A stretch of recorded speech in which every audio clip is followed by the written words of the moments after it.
Hello, hello, hello. Welcome everyone to day 6 of the Prague International Chess Festival, the Prague Masters 2022. We have a very exciting day ahead of us. Just so that you know, these are the standings right now of the tournament. We have Quang Liem and Harikrishna as the leaders of the event, and following them is Nguyen Thai Wan, David Navara, Vallejo Pons, Sam Shankland, Parham Maghsoodloo, Vidit Gujrathi, Saleh, and Anton Guiharo. So, how is everyone doing, guys? Let's have a look at both the games of Vidit and Harikrishna and try to see how are their positions. So let's first start with Hari's game and let's look at it. My God, Harikrishna is in great difficulty. Hari is worse. Yeah, Jello, you are right. You're right. So let's start from the very beginning to understand where did Harikrishna actually go wrong in this game. So it started off with 1 e4 by Thai 1.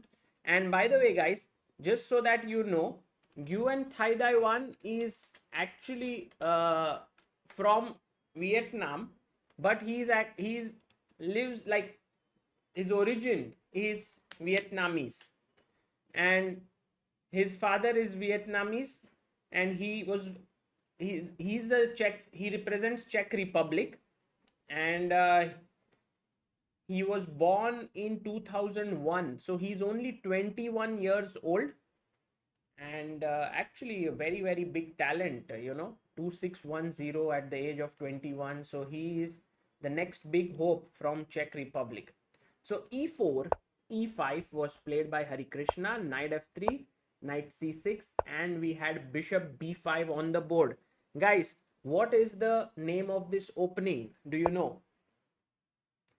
Sagar, are you coming in Torture and Olympiad tournament? No, I'm not coming, but Aditya from ChessBase India will be there. So we will be covering that event. Yes, Inferno says Rui Lopez, Mistadam Spanish, Safal Fazil, Rui Lopez. Exactly. So either Rui Lopez or Spanish, both are correct. This is the opening, and Harikrishna plays a6. Thai 1 goes knight bishop a4, brings his knight out to f6, short castles, and Harikrishna plays the very solid bishop e7, the closed Rui Lopez. This is the opening which I like as well. Rook e1, now that the e4 pawn is protected, there is a big threat. So here, my question to all of you who are uh, just learning the basics of Rui Lopez, why is short castles a mistake? What is the reason for it? I keep telling you all these little basic questions so that you don't forget all these things that we are discussing. What is the reason that this is a mistake? So one of the things which you must realize is that with rook e1, what has just happened is that now the e4 pawn is protected. So now when you take on e5 this way, black will not be able to take on e4. So the right move is bishop takes c6, d takes c6, and knight e5, and white simply wins a pawn. Let me see how many of you have given the right answer. We have Mukul Manghani, Mistadam, Movie Show, Inferno, Namit Modi, Aradhya Das, Prasanna Jagdale, Shashikat Kumar Jha, Anukul Jain, and Shriyana Malya. Well done, all of you. You have found the right answer. So, knight takes here. Hari does not castle. He first says to the bishop that please go away from here. Bishop b3, and then castles. h3, important move. d6. So we are back into non-martial territory. h3 is an anti-martial move.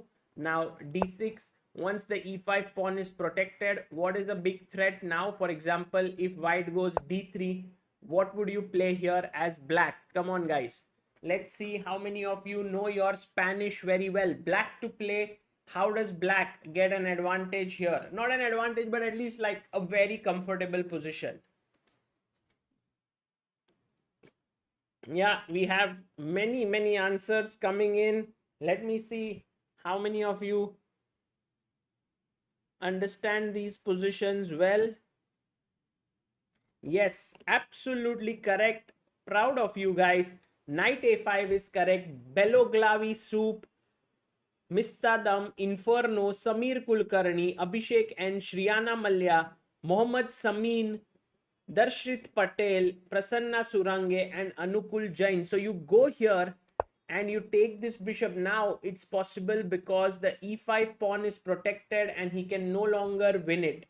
So that's the reason why when Harikrishna played d6, Thaidai 1 went c3. He's making space for his bishop to come back to c2. By the way, guys, as Graham Pawar has mentioned in the chat, I'm wearing the t-shirt of UP32 Knights. It's the Lucknow Chess Club. This was sent to me by Akshay Natu, who is the founder of the club in Lucknow. During the lockdown, he founded the UP32 Knights, and they have done some events and they are doing a very good job. So I'm very happy to wear this. Also, it has my name here written, and I liked it very much. So thank you to UP32 Knights Chess Club and Akshay for sending this over. Okay, so c3 was played, and now bishop b7 by Harikrishna. Oh, this is interesting. He is going for, do you know the name of this line, guys? See, knight a5 is Chigorin variation. Knight b8 is known as the Breyer variation. What is bishop b7? Does anyone know?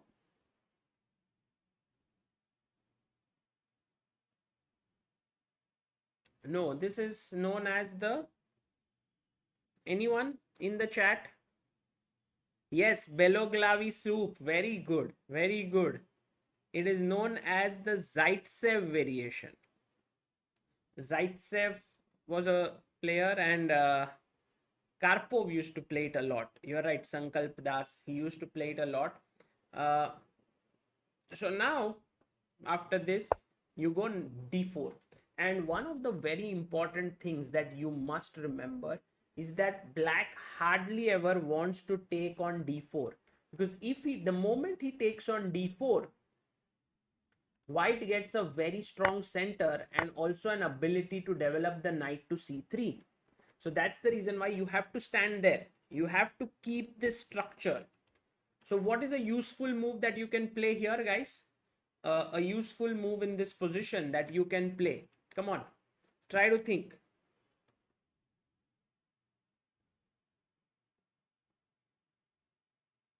Kaivalya Joglekar says, Sagar bhai, your streams have helped me improve massively in chess. Very good, Kaivalya. Great to know.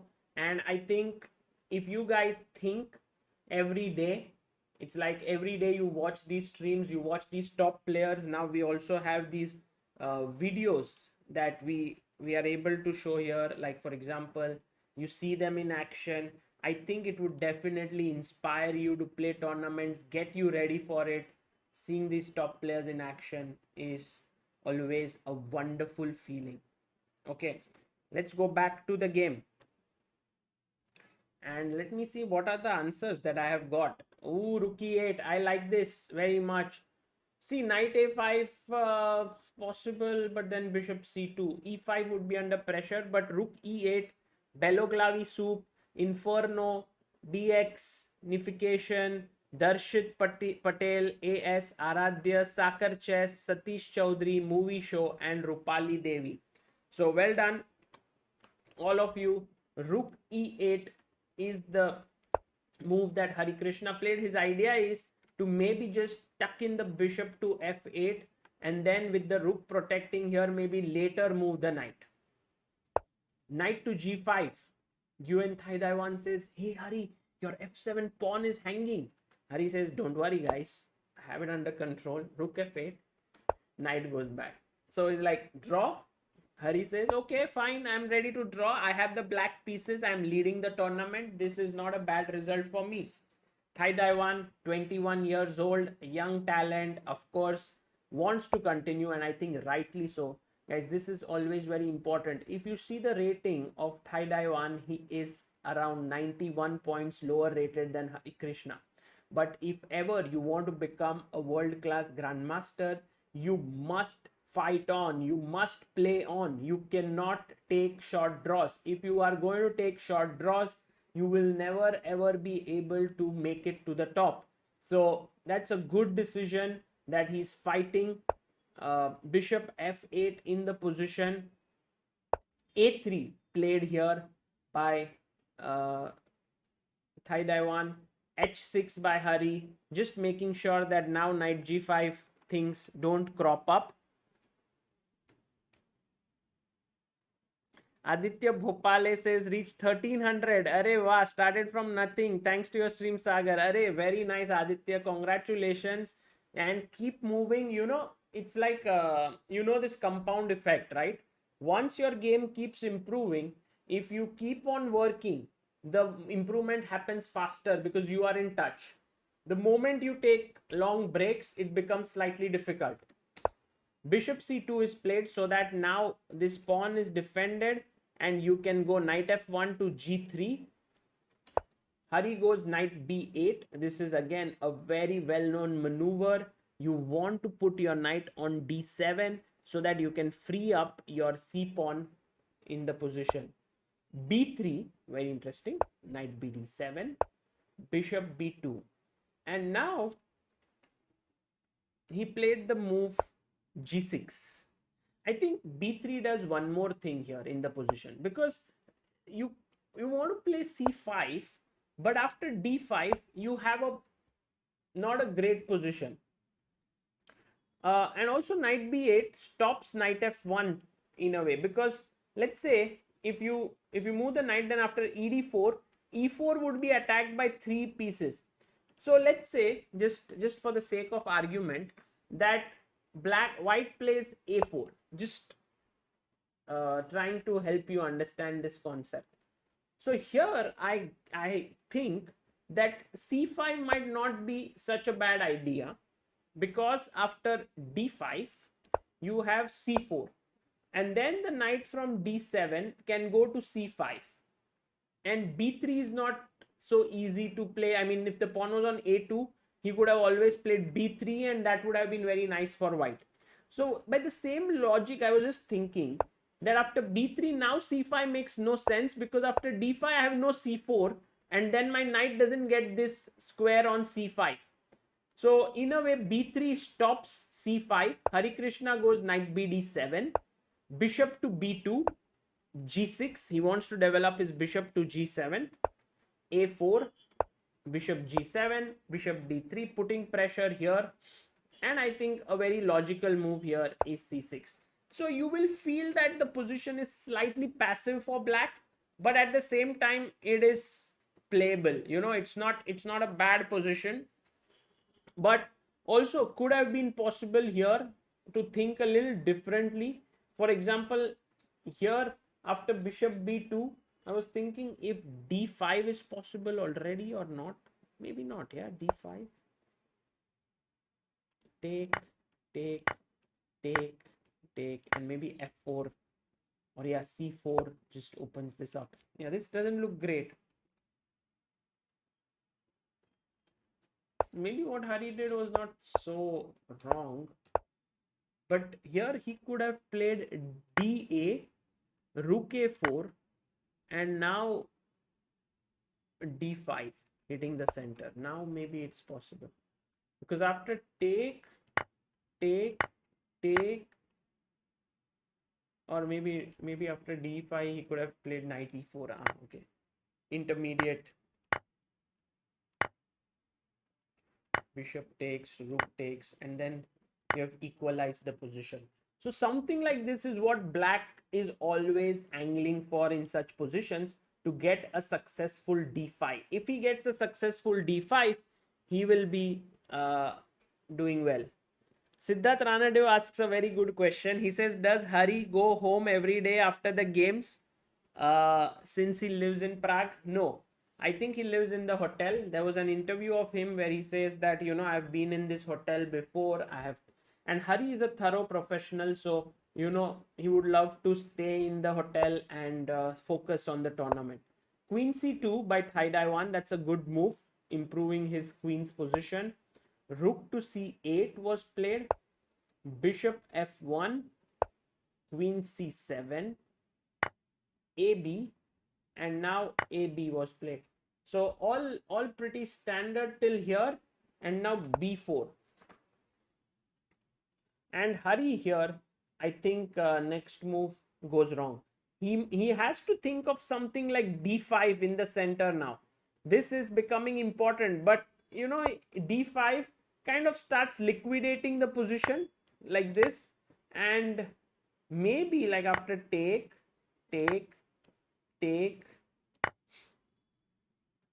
let's say I take with, if I take with the bishop, possible, but then knight e4, knight c5. So let's say I take with the rook, c4, rook e1, but there is knight b4. I think somehow this d5 move does work here. D5 move does work, but why AB5 and why not CB5, says Dynamic Chess. That is always a point. One thing is that you are taking towards the center. The other thing is that after CB5, the A6 pawn becomes weak. So let's say if I play D5, this becomes a permanent weakness, and this bishop has not really improved its future. So with this structure, you are able to have the option of also hitting in the center later with C5. B4, knight B6. And now a very good decision by Thai Dai 1. I love it, the way he played this. It reminds me of this famous game between Nihal Sarin and Eltaj Safarli, which has been covered on ChessBase India. It is a beautiful game. Please check it out when you get time. White to play here. What is the move that white should play? Very nice move by Thai Dai 1. Beloglavi Soup says white black has an outpost on c4, but Beloglavi, look at this. The knight controls it, also the bishop controls it, and with the next move, it is actually not going to be the case. Some of you have mentioned knight b3 here, but I think after knight fd7, I was thinking, yeah, even this is not a bad idea because your knight can go to a5. Yeah, so this is also a decent move. But the move that I was looking for, and the move that has been mentioned by Sasta Cantona, Sendil Nathan, Saksham Kaul, Jaideep Shetty, Namit Modi, Movie Show, Crazy Minion, and Shriyana Malya, is c4. Excellent move. And suddenly there is so much pressure on Harikrishna. He must take now, otherwise c5 will push him even further behind. So he took, knight takes, and now knight fd7 he played, hoping that at some point he can get a successful c5 break. But in comes the knight to a5, and this is becoming very, very difficult now to hold. Also, like, I want to play c5 here, but it seems like this is not at all working, because after take, what is the move here, guys, that gives white the winning position? What is it? Can you quickly spot it?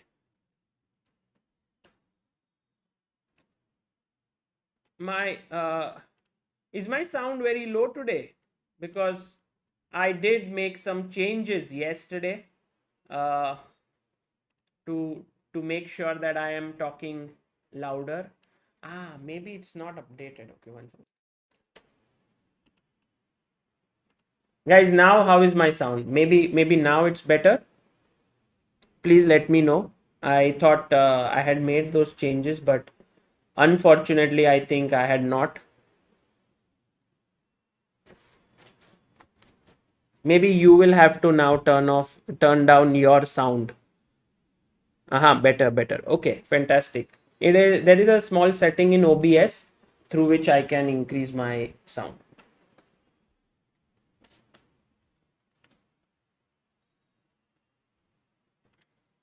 Okay, so the move that I was looking for, and I think you guys have really done well, is bishop a6. Bishop a6 pins the queen and the rook, and the right answer has been given by Mistadam, Sasta Cantona, Shriyana Malya, Aradhya Das, Prahlad Sen, Saumyadeep Bhattacharya, Mohammad Sameem, Saksham Kaul, Sai Arvind, and Jyotsnav Talukdar. Okay, Hari is not going to allow such a trap to take, and then bishop a6. So he went bishop a8. This bishop is not happy. Talk to it. The bishop is like, क्या क्या सपने दिखाए थे मुझे. So many dreams were shown to me that one fine day you will be a very successful person in life, that you will earn so much, that you will have all the comforts. But now I am here on a8 with this pawn not letting me to do anything in life. So black is like, don't worry, my friend. We will make sure that c5 comes in this position. White says, sorry, c5 is not coming so soon. Plays rook c1. And my question to you is, why is c5 not playable here? What is the reason for it? What is the reason? Relatable bishop. Okay, we'll go to Vidit's game next. Akshay उधर Raju says फिर bishop ने engineering कर ली और जिंदगी से भरोसा उठ गया. Yeah, very good. You guys are very quick and very focused in the game. That is what I like. You have mentioned you will play bishop a6, hitting the rook. The rook has to move, and then you will take the pawn. So bishop a6 by Inferno, Abhishek, Nithilan, Saksham, Mayur, Akash, Fast Curious, Jyotsnav, Maulya, and Parithi Narayanan. Bishop a6 is such an excellent move. So Hari is thinking now for his move. Let's also check out his video and see what he is thinking here. What is his time situation? He has 29 minutes on the clock. Thaidaiwan looks so comfortable and confident. And oh, Harikrishna has played his move rook to e6. He has made his move rook e6 in the position. By the way, guys, now I'm become a very big expert. I can even bring this board like this, and then I can just make it vanish away. Like, that's also a setting in the Stream Deck that I have figured that you can not only change scenes, but you can also change the objects inside a scene. So rook e6 has been played by Hari here, but clearly he is in a lot of pain.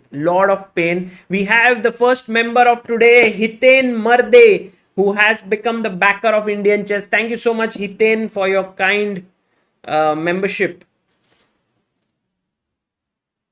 Hari is so focused. Absolutely, Hari is very focused, and I think, guys, it's also one thing, he knows that his position is bad. But it's one thing to get an advantage against these top players and quite another to actually beat them. To beat them, you have to really play well, and Thaidaiwan will have his task cut out here. He has to prove that he is a strong player by winning this position. But what would be the way in which he will win is not very clear. You know, how to start putting pressure here. Okay. Hari is holding this, yeah, let's see. Let's go to Vidit's game. We have Vidit here playing against David Navara, and it seems like a very interesting position, and we need to look at it carefully. Let's go to the board here of Vidit and try to see what is happening. So Vidit Gujrathi playing with the black pieces against David Navara, and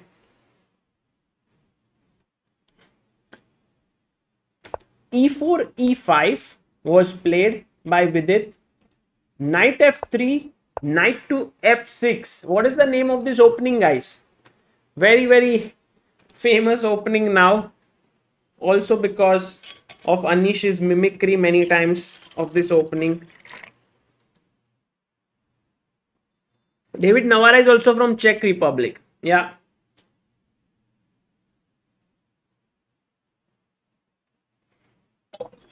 It is known as the Petrov. Beautiful, guys. Everyone in the chat. Some of you have mentioned Petrov, Petrov, which is also correct. In Russia, they used to say Petrov. In the world over, they have said it as Petrov. And yes, it has become very popular because many top players are playing it. Recently, we saw Vishy Anand saying it. Before that, Caruana has made it his main weapon. Nepo played it as the main weapon against Carlsen's e4 at World Championship. So, knight f3, knight f6. He took the pawn. Vidit went d6. Knight went back. Knight takes e4. d4. d5. Bishop d3. Bishop d6 played on the board. Castles. Castles. This has happened. And now here with it, Navara plays c4, c6, cd. Okay. Generally, I think rook, knight c3 or rook e1 is played, but Navara takes. With it took back, knight to c3, and here with it went rook e8. So here's my first question from this game to you. Why is knight takes d5 not the best move in the position? What is happening here, guys?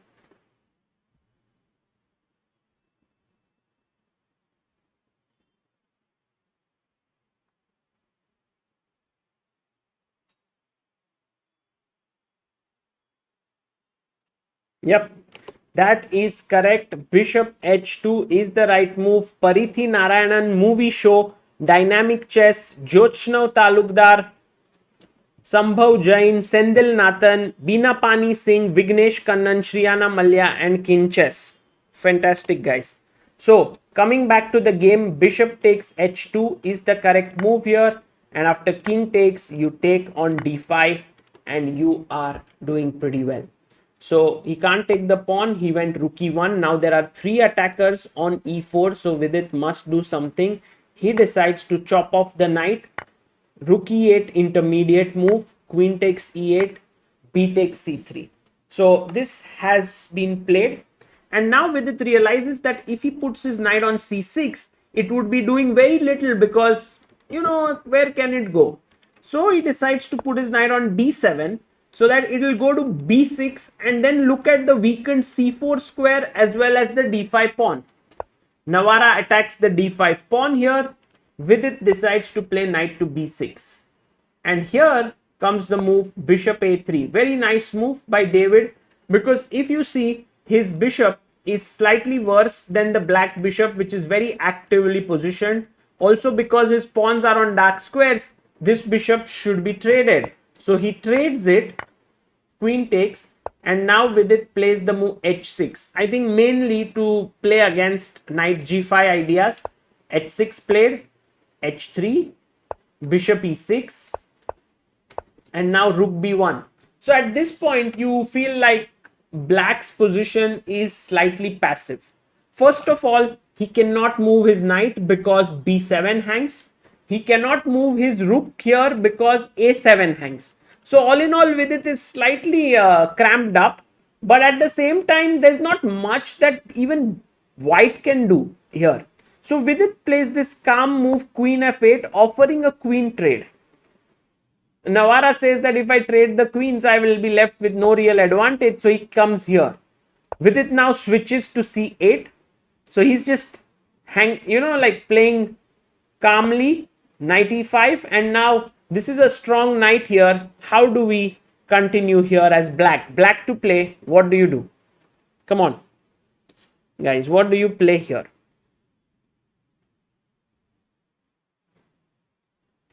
You know, when your opponent has a strong piece, you should try and get rid of it, especially if your piece is not doing much. And that is exactly what Vidit did with knight d7, and that is exactly what is suggested by Mistadam, Parithi Narayan, Jaideep Shetty, Sasta Kantona, Sendil Nathan, Inferno, Sambhav Jain, Markesh, Shriyana Malya, and Sanchit Arora. Excellent job, guys. Knight d7 is the correct move. f4 played by Navara. Vidit pushes the queen back. Queen goes to a3. Vidit takes on e5. Beat f takes e5. And now we have a position filled with some imbalances here. Firstly, you will see that the bishops. Whose bishop is better, guys? White or black? Whose bishop is better? Siddhant Kalra says such a drawish position, black very passive. I am not sure if it is very passive. Also, we'll try to understand if who is playing for a win here.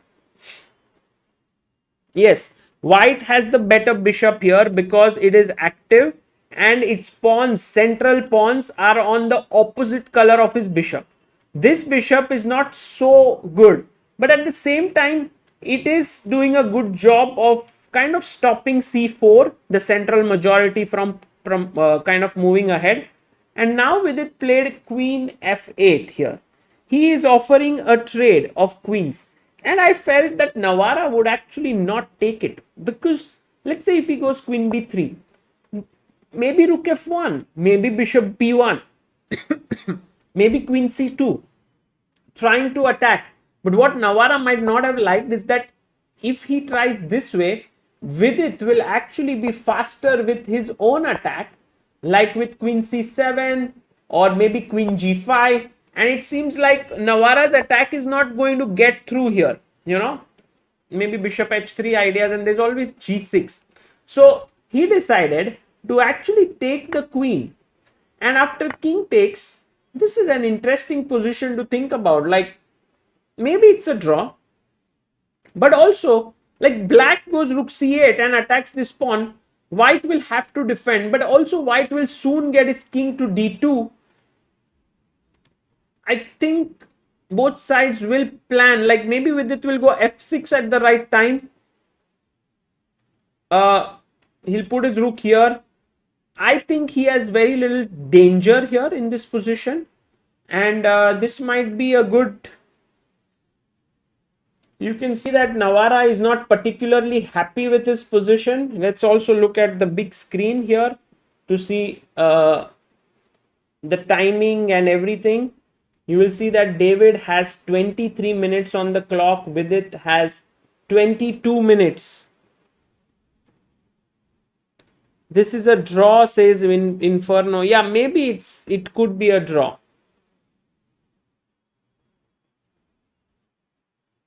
Mahesh says, was bishop f5 good move for Vidit? But when would you play bishop f5? I don't see a chance, you know, to play it. You can see David actually trying to figure out how to continue in this position, and maybe king f2 is what he will choose.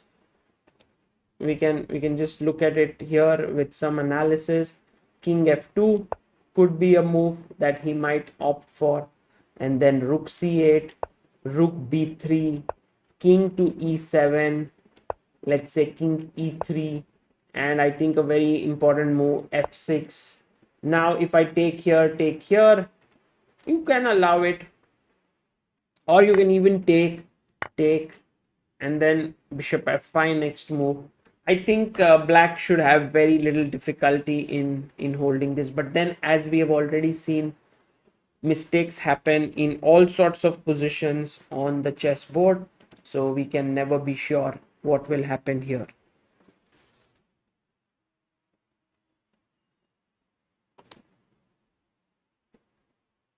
Going back a little to Hari's game and seeing what is up with him. Taiwan has gone for some change in the plan, so let's have a look at that.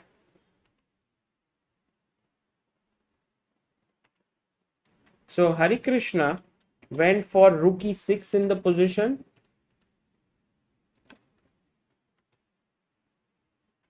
and here came the move queen to b3, okay, queen d8, and now a very interesting move, queen e3.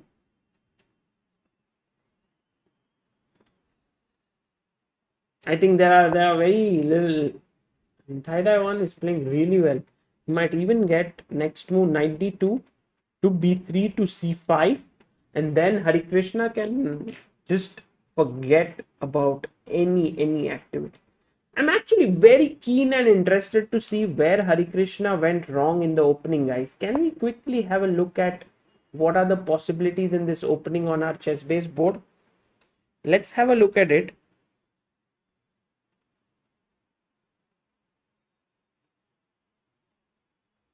Paras Patankar says, why is VD not winning although he has more experience to play in elite tournaments? That is true.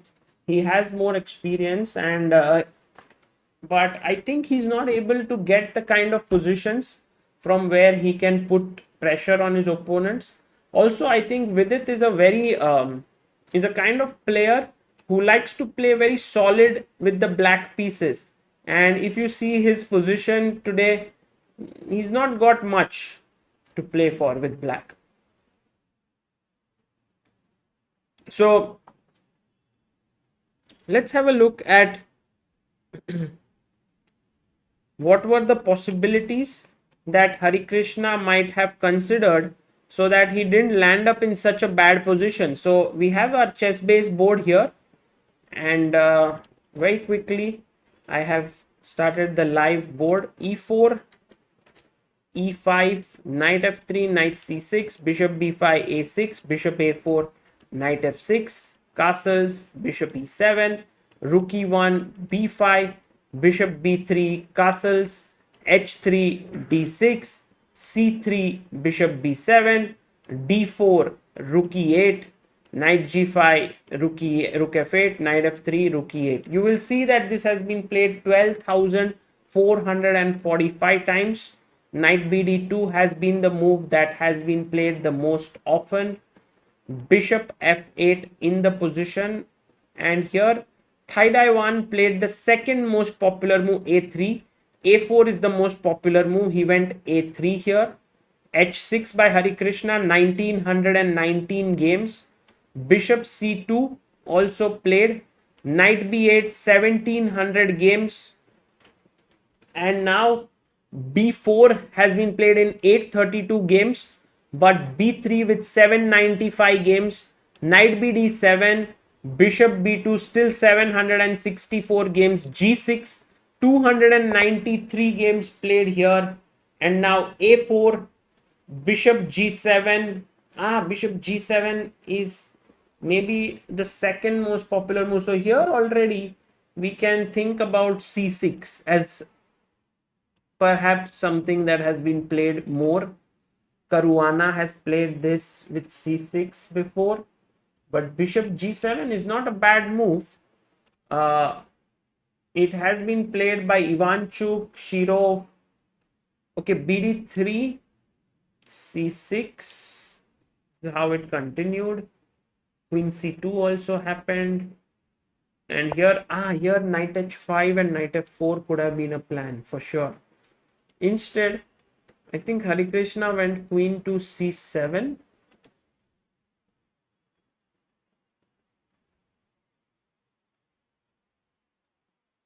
And I think now something like rook c8 was there, right, on the board.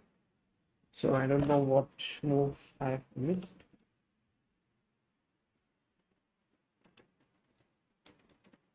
First he went rook c8, bishop f1, queen c7. Okay.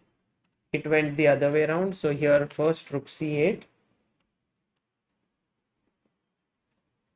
queen c2, rook c8, bishop f1, queen c7, ab, 10. Still 10 games are there. Still 4 games are played. b4, and now I think this knight b6 was just not good. And on move 23 we had a new position. Takes c4, take, knight d7, knight a5. This is how the game continued. Let's go back to the main board now that we have understood a lot about this opening. Let's check it out on our board. What is the live position? Rook b8 has been played by Harikrishna. So queen e3, rook b8. I have my hopes on this position are actually reducing.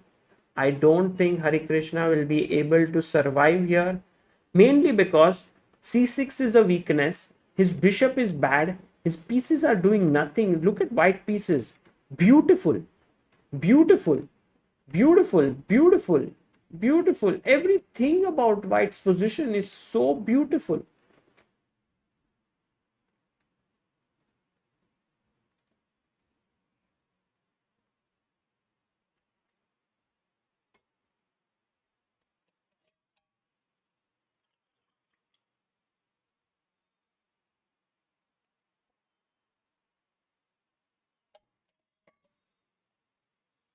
Dynamic chess says, can we just sacrifice the pawn on c5? If you could do it successfully, maybe yes, but then after takes, this pawn will anyway be super powerful. Like, how do you even sacrifice? Let's say you start with here with white as knight d2. I like this idea of coming here, and now you try to sacrifice the pawn. So let's say b takes c5. Where do you put your knight? Knight c8. Okay, b2 is hanging, but I can already go c6. Or maybe knight db3, and this pawn is super strong. It'll go here, so I don't think you can successfully sacrifice it. It's not possible. Vidit is about to make a move and he's offered a draw, it seems. Okay, 1 second, because I saw it from that video. I'm not sure if my eyes correctly spotted it or not. He played rook f8 and I think he is offered a draw. And I think David Navara is writing down on his score sheet that a draw has been offered, just so that you know what were the last moves that were played here. So the last moves that were played in this position were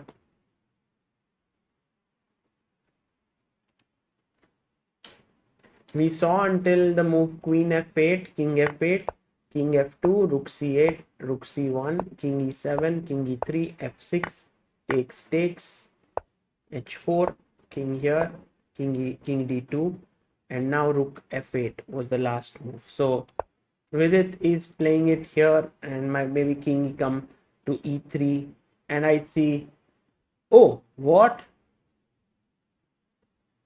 David smiles and continues.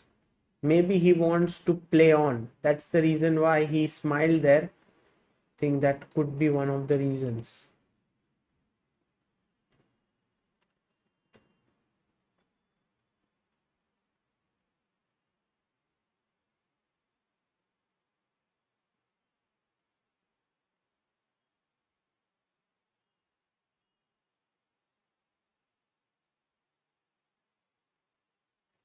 No, I don't think he wants to save his energy. It's just that his position is, there's nothing much here. And David's move, rook f1, I have a feeling that Vidit will be more than happy to just trade, or maybe he'll keep the rooks.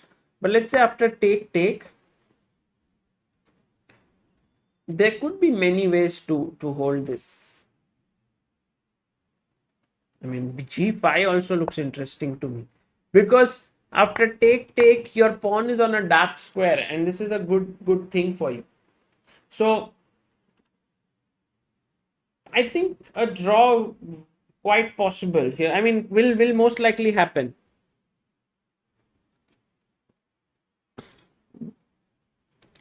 Ishan says David said ऐसे draw नहीं देगा हमें. Yeah, Chris Keynes, this happens sometimes, that one player has played an opening and he sees that is played in another game. I think there was once Shiro was part of this on the adjoining board. The games went on till the same move until like move 25, 26, something like that. And also there's this famous Argentinian tragedy. Do you guys know about it? Argentinian tragedy. Three players from Russia Soviet Union back then, played against 3 Argentinian players, and it was like, I think Argentina had, who were the 3 players? I think it was, let me be sure.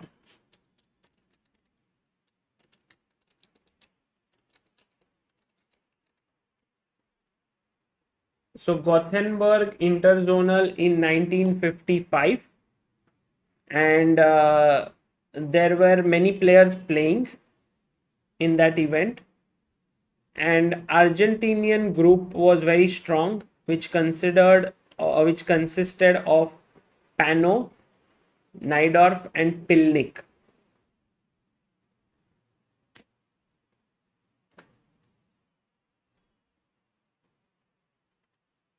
And the game moves on. I think Rook F1. With it, did he take the piece? Or? Yeah, he captured and captures back. Okay, so these were the 3 players, and they were playing against. So they all sat down together one evening, and because they were from one country, they said that there's this one line in the Sicilian which Pano had lost in the previous game, and then they all wanted to find an improvement there. So they thought that Russians would all play this idea again, and so on the off day they all desperately looked for another line together, and then after a lot of analysis they found a new idea. And then so it was, the game then was Geller versus Pano, Keres versus Najdorf, and Spassky versus Pilnik. And they all went till the same, I think some 18 moves, it was the same position, or 17 moves, and then everyone lost. So Keres beat Najdorf, Spassky beat Pilnik, and Geller beat Pano. So all because they had missed a move, all of them. It's a beautiful story, and I think at some point I should make a video on this.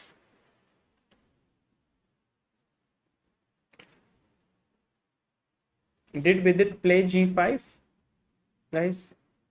No, he hasn't played it yet. But G5 looks like a very possible idea here.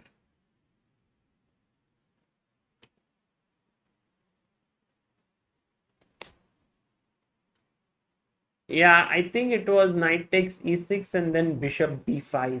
Some epic moves. Bishop b5 was played to win a tempo and not so that the knight could develop on c6. It's a beautiful line. I'll show you guys at the end of today's session if you have time. We will look at it. Let's go and check Hari's game. We can also look at Shashi Kiran's game, of course. Let's also have a look at how he's doing. He lost yesterday to okay, knight, by the way, knight b3 was played and rook e8 back. So the thing about Thaidaiwan is that he works with Harikrishna. I think they both practice together often, and Hari might also have been, training him, helping him, being the more experienced player. So this psychological thing might also exist between them, I feel.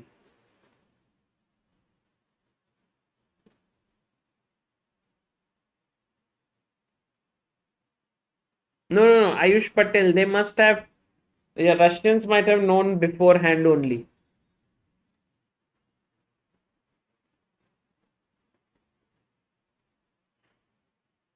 In fact, there is a DVD on like a Fritz trainer on Chess Base. It's a downloadable file. It's by Gary Kasparov on the Najdorf, and Kasparov talks about the Argentinian tragedy there. And when I had first heard it, I enjoyed it so much. So much fun. By the way, guys, one of the aims today is to try and reach 924k. We are around 70 away from it, so please do subscribe if you haven't, and also like the stream. Maybe we'll be able to hit there today, 924k. Slow and steady, yeah. Okay, let's look at also the game of.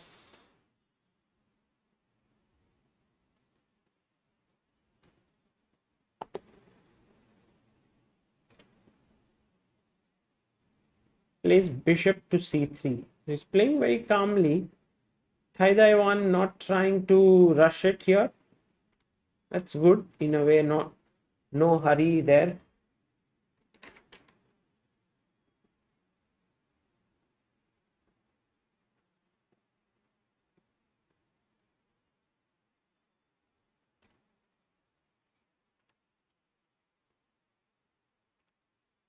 Yeah. So Shashi Kiran today. Let me see who is he playing.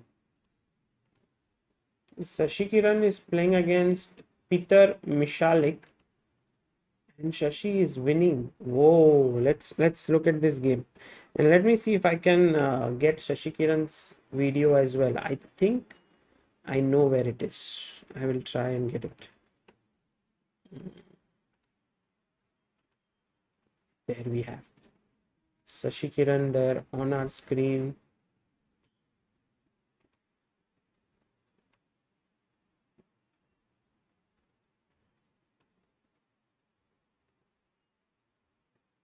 And Shashi is better.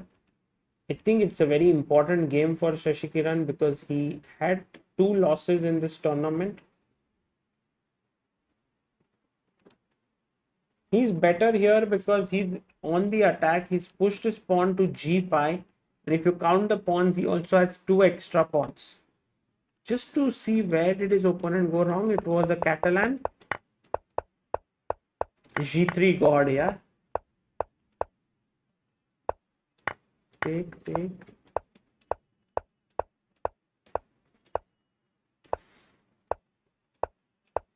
Oh, he attacked. Huh? Three. Oh, that was a blunder. Guys, why is this a blunder? White to play. What was it that Peter Mishalik had missed? Here, if queen c8, the game goes on, but he blunders. And what's the move here? White to move.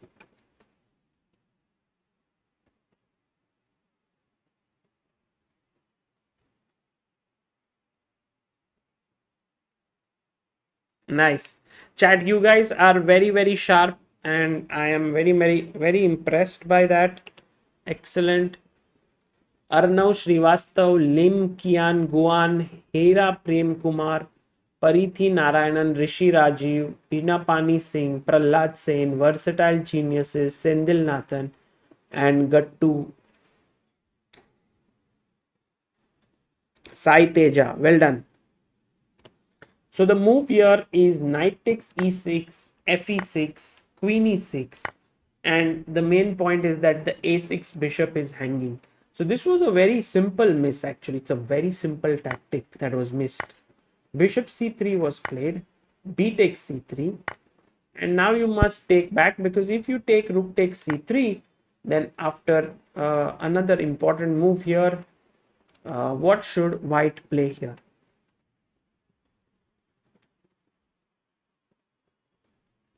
White to play.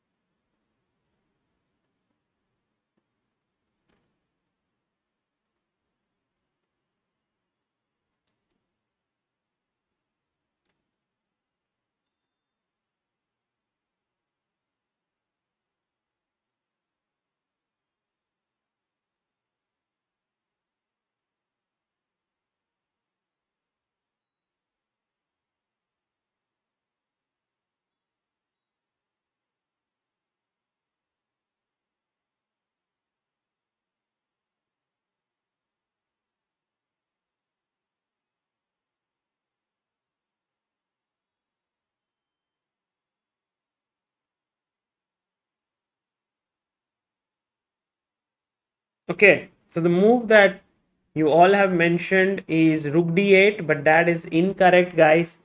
Not the best move. The right move is queen c3.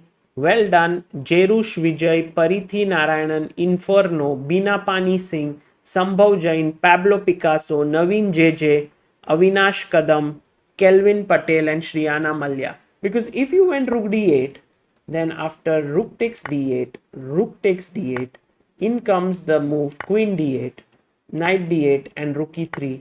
And these are the kinds of mistakes which will lose you games. And I think somewhere, just because I clicked the rook on d2, you all got tempted to say it's a rook move, right? Queen takes c3 is the correct move here. And after queen takes c3, you take here. I give you a check. You must take, otherwise you lose the queen. Takes king h7, and now knight f8 check. King can't come up, so king has to go back. And now knight g6 check here. King has to come up, and now I can just take this, and I am a piece up and winning the game. So this was a small tactic which was missed by few of you, and this is winning. Did Shashikiran already win the game, or no, he's still thinking. His opponents, what was his opponent's last move? Rook takes c3 or what? His opponent played e3, rook takes b3. Okay. So opponent has reduced the deficit of the pawn to only one pawn now. But how do you continue?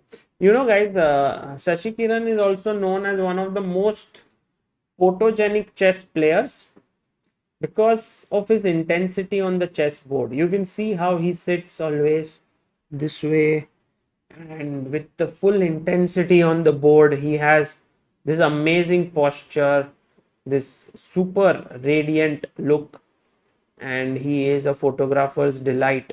I remember when I played national team championship in 2012 in Goa.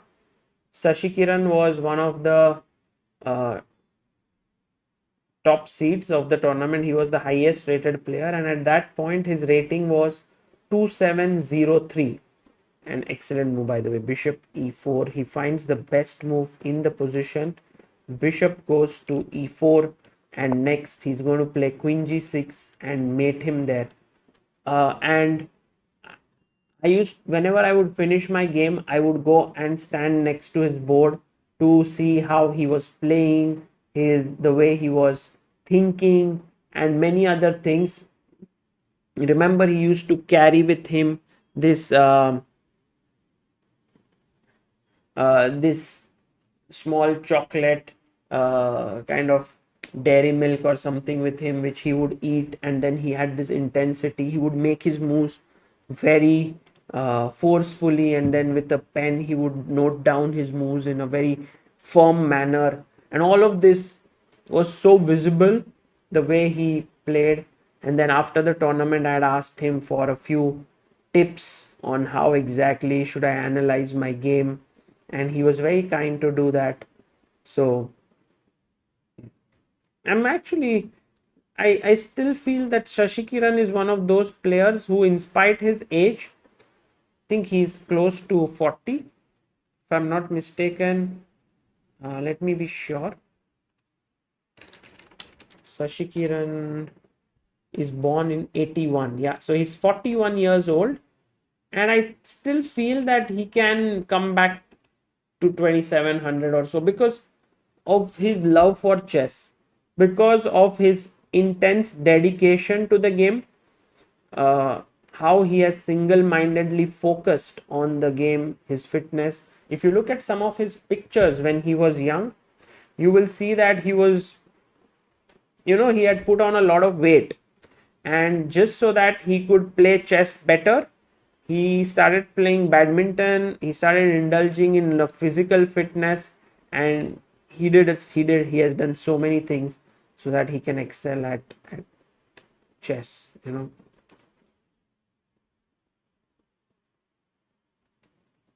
G6 is the only move. I'm not sure if G6 should be played here. I think Rook B6 is possible, right? Rook B6 hitting the queen, so you can't go here. So you must play Rook D6, and then after Rook takes D6, Rook takes D6. Oh, already I made a mistake, huh? What is the mistake? I don't get it. Do you guys get it? What is the move that holds for black here? Black to play. Oh,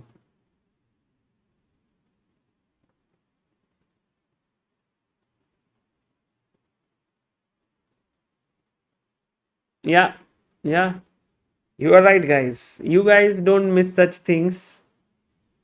Well done. Sambhav Jain, Mistadam, Peter Kavanagh, Namit Modi, Krikvio, Inferno, Anurag MS, Harshit Sahani, Siva Balan, Shriyana Malya. The move is Rook E8, and you move your queen here. I chop off this on E4, and then you lose the rook on D6. So you can't play this way, and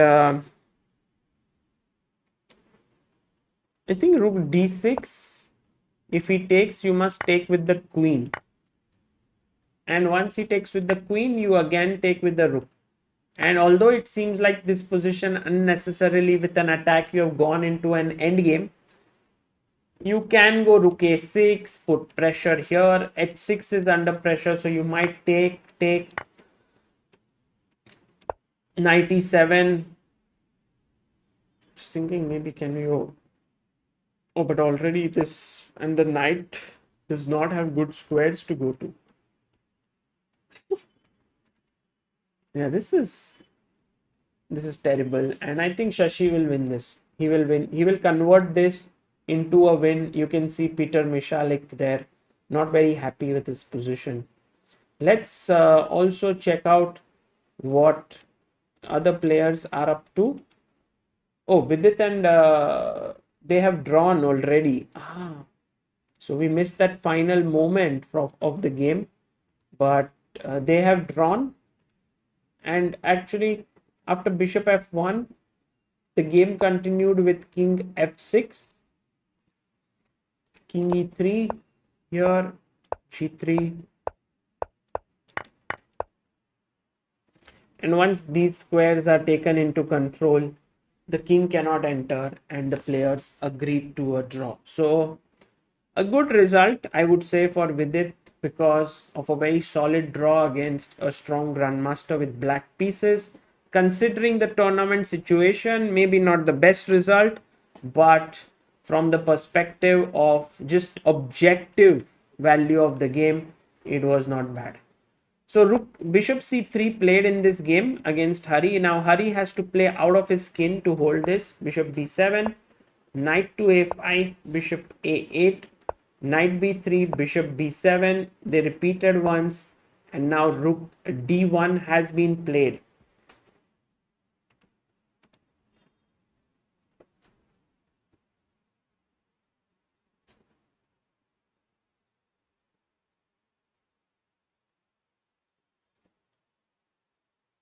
Oh, Prahlad Guru Prasad says, tomorrow my school starts. All the best, Prahlad.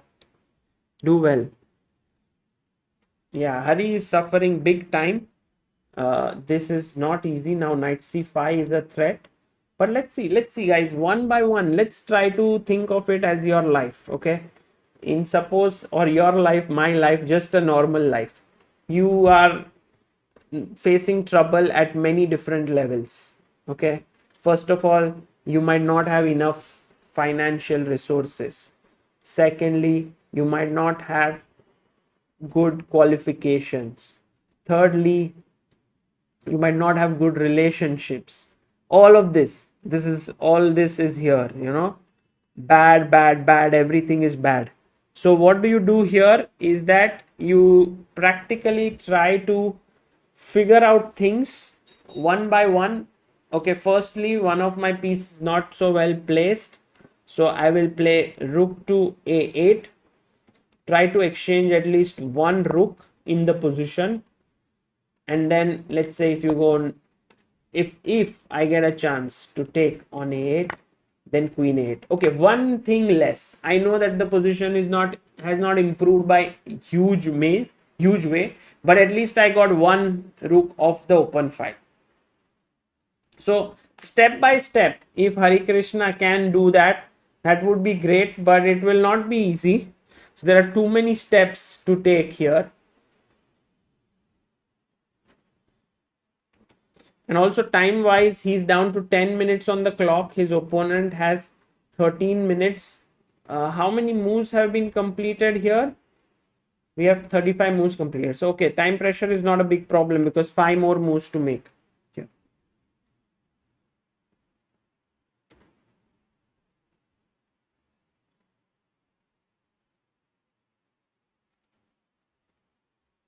King h7, maybe.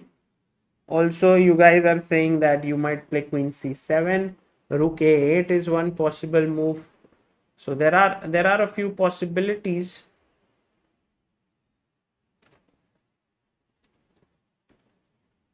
What else can we do? Yeah, like queen e7. Queen e7 also seems feasible.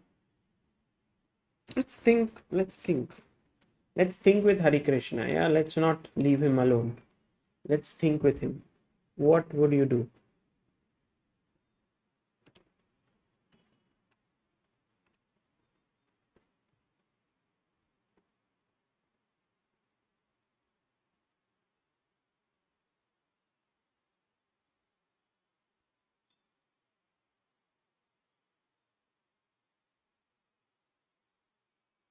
Bishop f8. Many people want to. Bishop.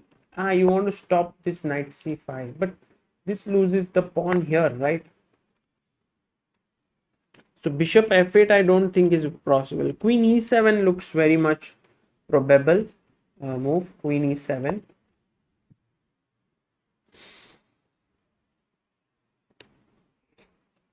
And I think this might be played. But also guys, look at Harikrishna's time there. He's down to 8 minutes. He must make 5 more moves for the time control to reach move 40.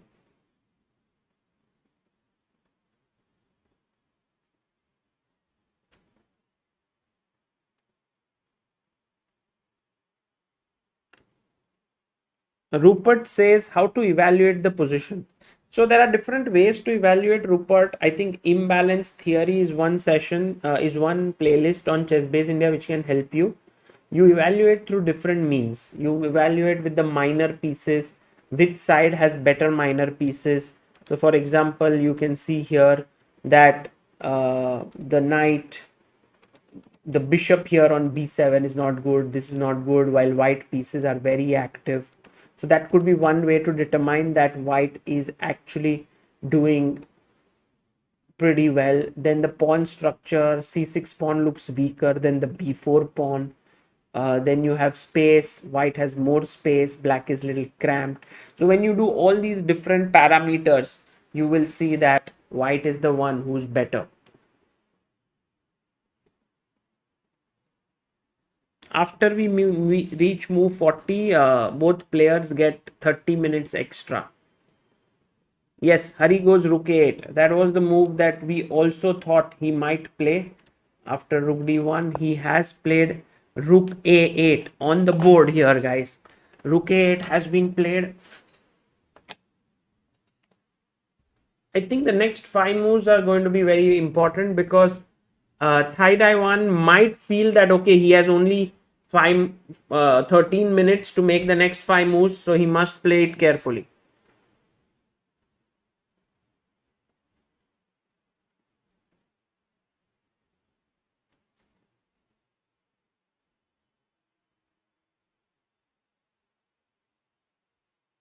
You might not know who's white, who's black, yeah. So maybe I can do it this way.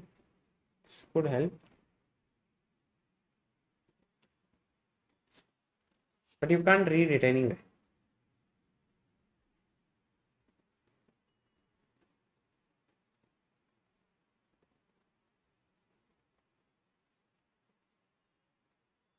When you started YouTube, did you believe that one day you would reach 900K, says Kelvin Patel? No, I didn't think about all that where we would reach. It was just we kept doing things and we kept on. Our vision has always been to power chess in India, and YouTube was a very good platform to do that. So from that perspective, we kept working, and I think it worked out. It was never to have only like focus only on that. Ajaya VB, welcome to the promoter of Indian chess. Thank you so much, Ajaya, for becoming a member. Will candidates be covered here? Yes.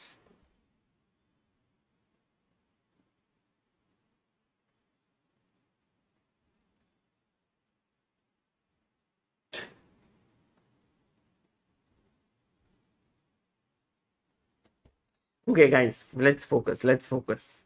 Someone's asking me in the chat, how does it feel to you that I'm watching your live stream?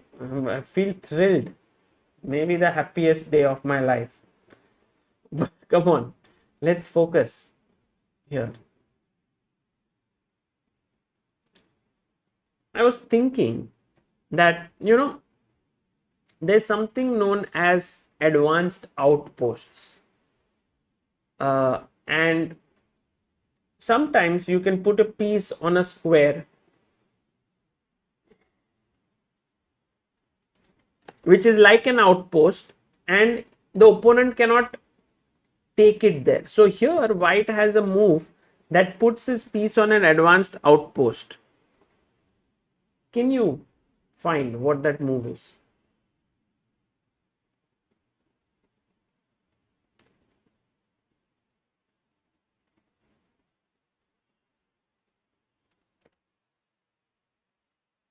Yes, knight a5 was already there. But actually, the move that I was looking for was rook a5. And then to double, because if Hari ever took the rook, then after b takes a5, I not only attack your knight, but I also have a passed pawn down the board here.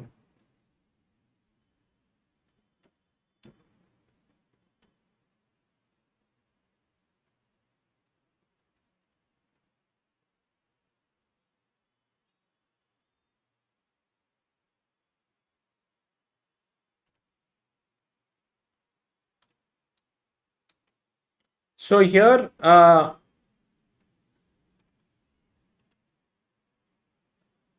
rook takes a8 was played.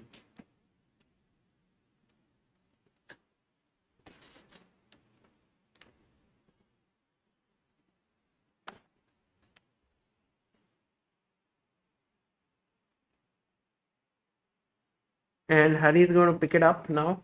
What is he going to take with? I think most likely he will take with the queen, yes? Yeah, he takes with the queen. So queen takes a8 has happened. Nice.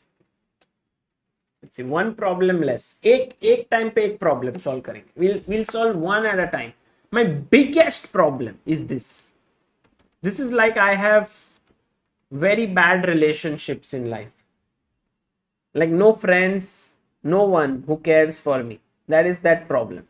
How do I solve it? Slowly, yes. Maybe queen goes to c8, then bishop goes to a6, and I exchange it, and then I'll be like, wow.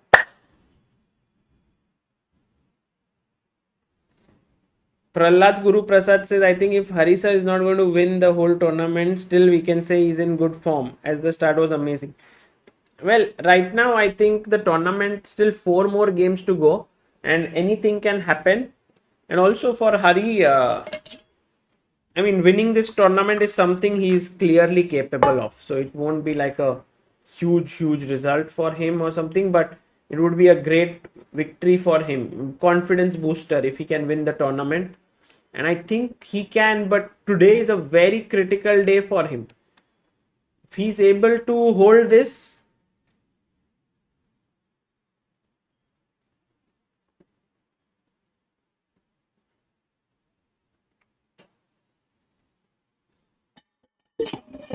Vidit drew his game already.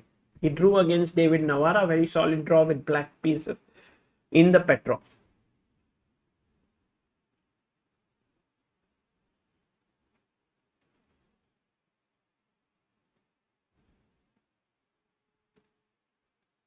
Ajaya VB says, Sagar sir, any plans on having a podcast sort of a thing with Sarvanan?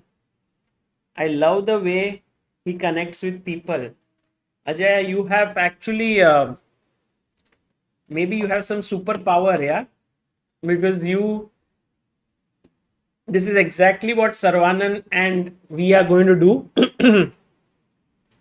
for the Olympiad. We're going to pick up a few good stories that Sarvanan has about the Olympiad, which he has read before. We're going to talk about it in small kind of podcast like videos, and it'll be good fun. We'll talk about some very interesting stories.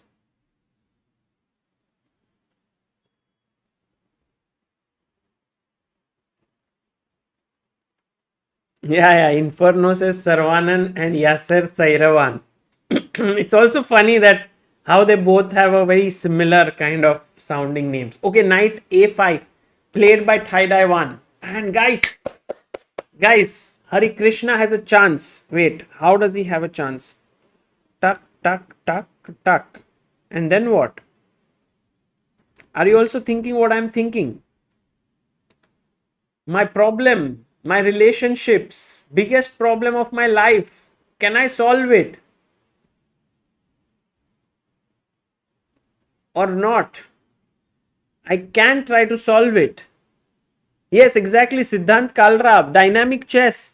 But tuck, tuck, tuck, and then knight takes c6. Have you calculated it? What is happening?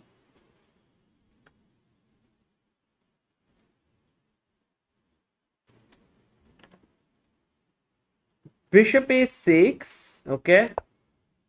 Bishop a6, queen a6, knight takes c6.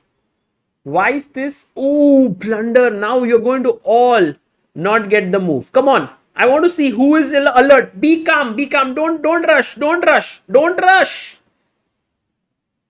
See, you all want to rush. Your problem is that you all want to be like train Aya and you want to all get into the compartment. You can actually be a little calm.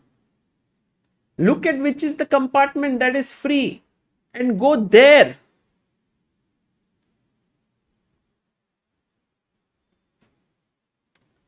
Black to move. How to win as black in this position?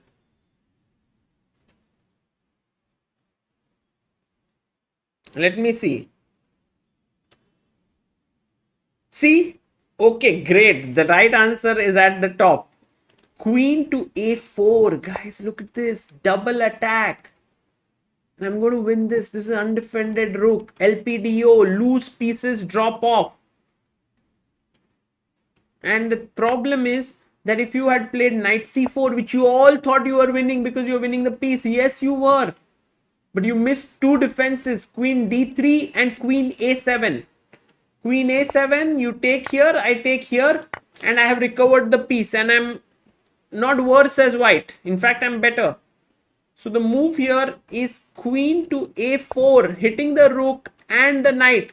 All those who mentioned this, a huge congratulations to you, especially the first ones, Bhavik, Inferno, Rishi Rajiv, Rahul Banerjee, Santosh Sai, Shriyana, Clara, Manish, Varun, Astitwa. But I think many of you changed your answer, yeah, after writing knight c4. Peter Cavanaugh says rook d6, then what? But Peter, now look at this and this. Fork. You can directly fork it.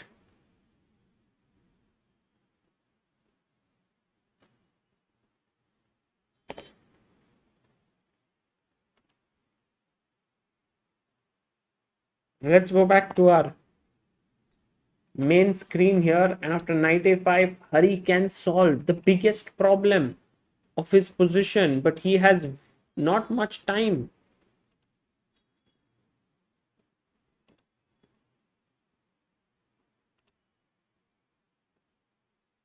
Oh, what? No, he's moving his queen.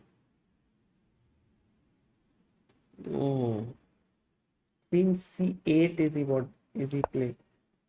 Okay, fine.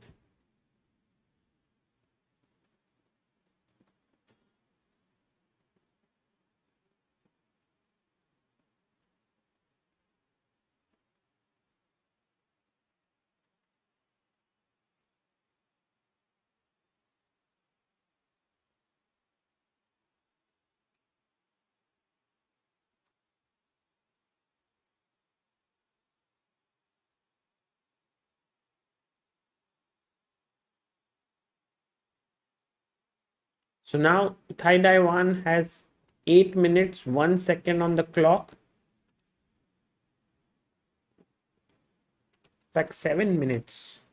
Hari has 3 minutes 43 seconds. We are on move number 37. 3 more moves to make before we reach move 40. It's white. How do you continue?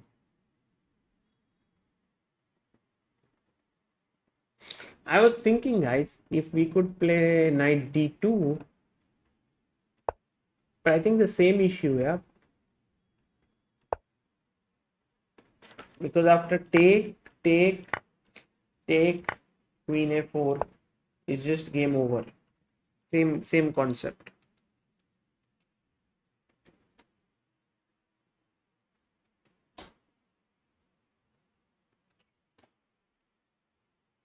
So I don't like knight d2 as a move, but I also don't know what Thai Taiwan will do, guys. What is the move that he will play here? Can you guys think? What should white do? I think one idea can be just bishop e1. Just putting the bishop away so that the third rank is cleared up. Maybe rook c1 next. Put pressure here. Bishop e1 looks like a good move to play. 3 more moves to make. Is this board better, guys, or is this better? So this is number 1. He goes rook to b1, I think. This is number 1 and this is number 2. Which is better? Should we look at it here? Number 1 or number 2?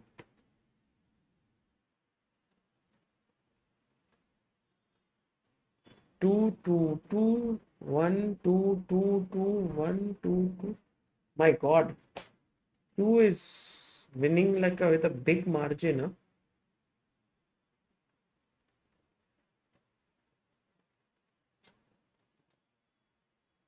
I think majorly people want to see the board. I can create a poll, but I get the feelings, guys. It is, I think, 70% people want this view and 30% want the other one. Okay, rook a1 was played, not b1. And now again, bishop a6 is possible. This time, how is it possible? Because I take, and knight c6. Just knight a4. Attacking here and here. Okay. But rook a1. What did Hari play? Maybe queen c7. Yeah, Hari played. Just Harikrishna making his moves quickly.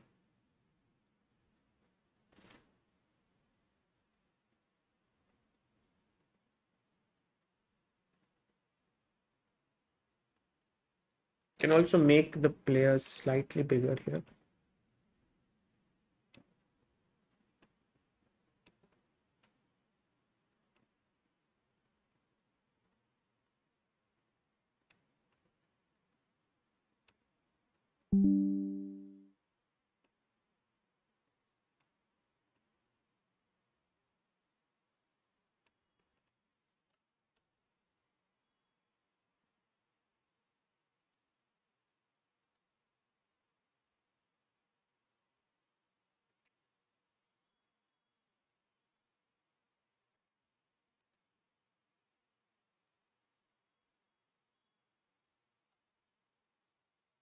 How does white break through? That is a good question, Anukul. I also am not 100% sure, but I think this knight will play an important role somehow. If this knight joins in, it can create lot more pressure.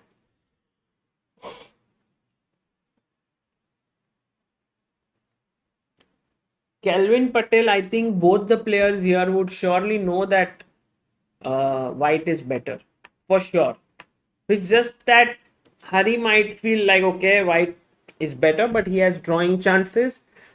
And Thaidai one will think that, okay, I'm better, I can fight for a win. It depends a lot on the kind of a player you are, but a strong player would definitely know that he's worse here as black. And Hari would definitely know this. Okay, let me put a poll here. That would be good for the question, right?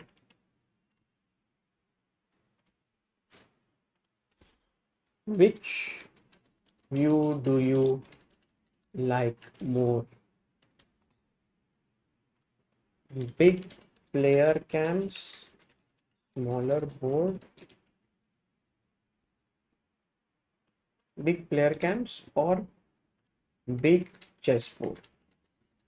That you know how it is. Both have player camps, both have chessboards, but in one there is a bigger player cam and in one there is a bigger chessboard. So which ones do you like?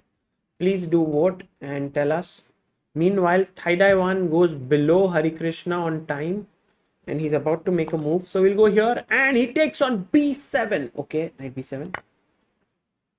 It's like solved Harikrishna's biggest problem here. Harikrishna takes back. What is his idea? Why did he now knight d2 has been played. Maybe he wants to come like this. And he gets up because 40 moves are done.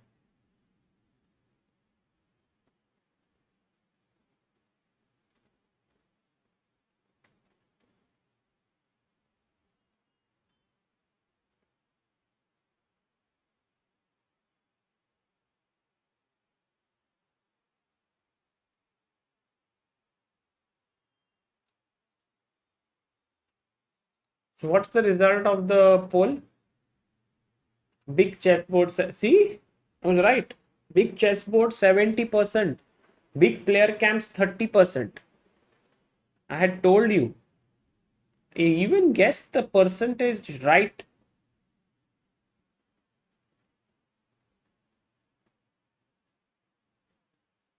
Yeah, definitely his idea is to come with the knight here. Can we play rook a8, says Anurag, to exchange another rook? Yeah, sure. For sure. I think this is what Hari will play. Hari Krishna has now 2 minutes left. And let's see. Guys, let's do one thing. What will Hari play here? The final move before time pressure. Please write down your moves quickly. Then we will check who got it right. Who thinks like Hari Krishna here. Let's see. You have 2 minutes left to answer very quickly. Please state your answer before Hari makes his move.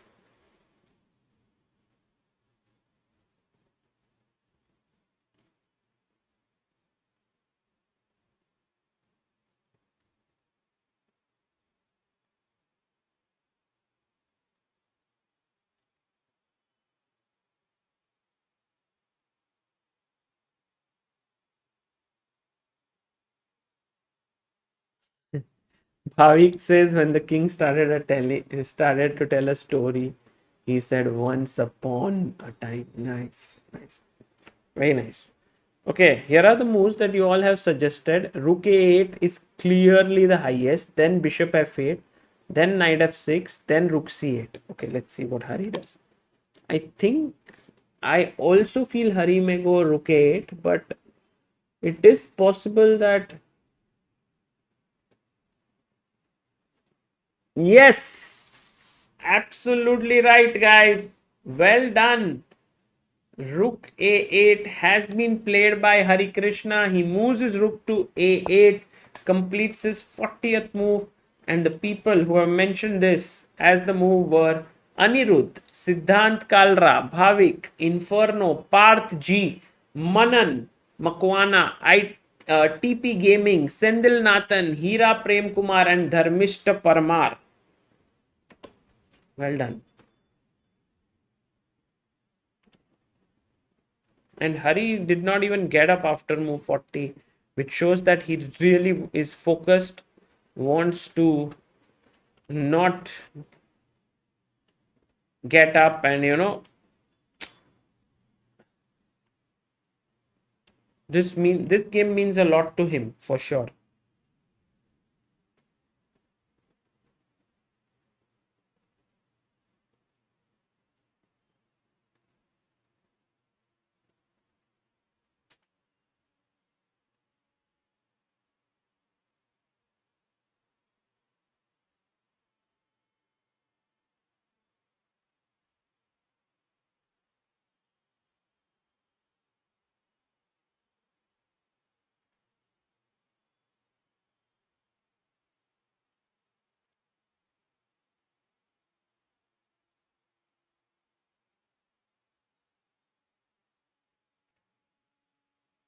Okay, guys.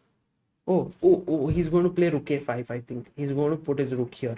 This is the best move, because then Hari Krishna cannot take it. It's like a standoff, which is bad for Hari Krishna. And I think Thaidaiwan must do it. He cannot take here. If he takes here, his advantage gets reduced drastically. I mean, okay, he's still better, but queen can enter here.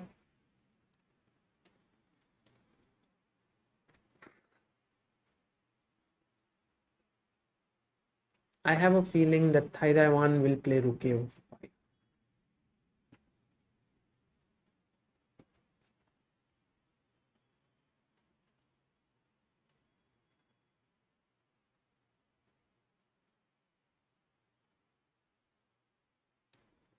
Uh-huh.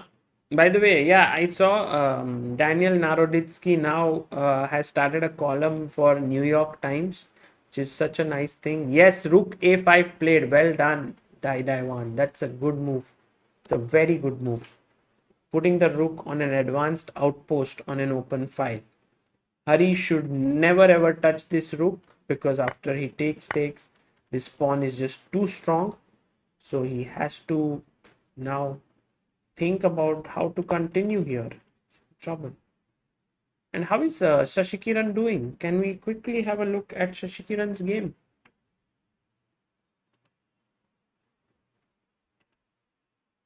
Oh, Shashikiran already won. Bishop e4 happened.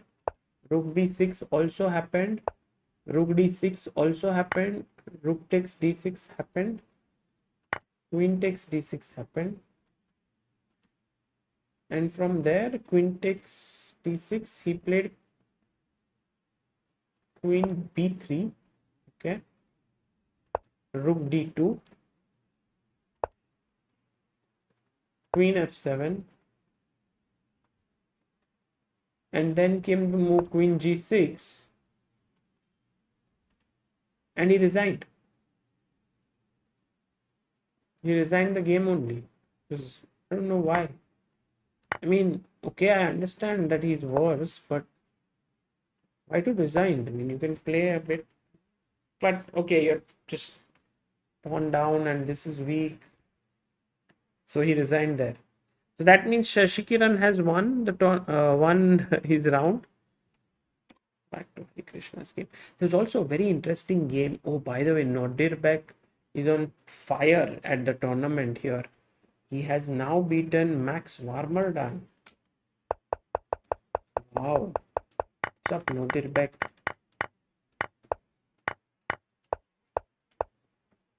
Oh, nice. Nice. Amazing. Look at the mating net here.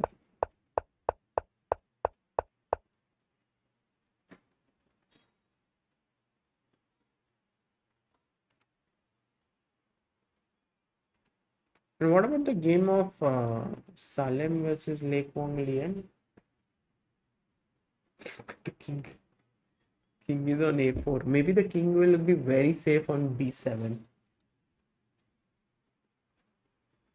But no, there's queen takes c6. Salem versus okay, let's see if we can get Salem and Quang Liem on the board. That would be nice to see their position.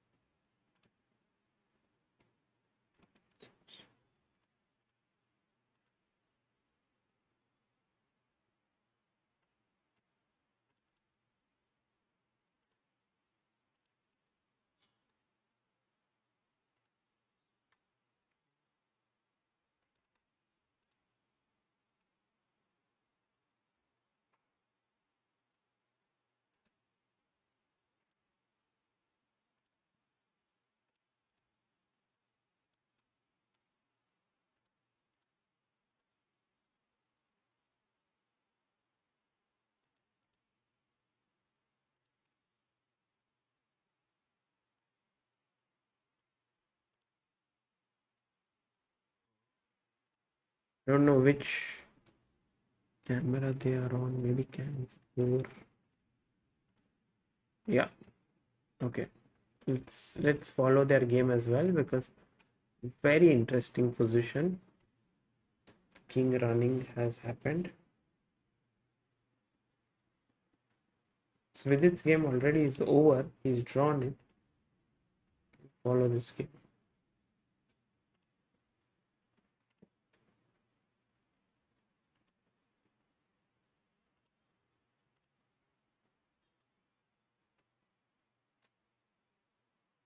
Standings is this. These are the standings of the tournament. Right now, David has joined at the top, but he has played 6 games. You just see the far right column. Vidit has moved up to 6th spot with 2.5. It's going to be a low scoring tournament, I think. Winner might be decided at 5.5 points, I think. 5.5 or 6 maximum out of 9.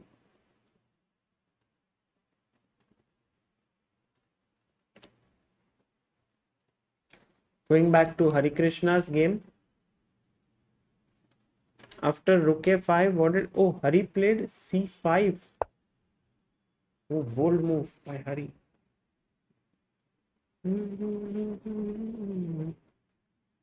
What is Harikrishna's idea? If I take...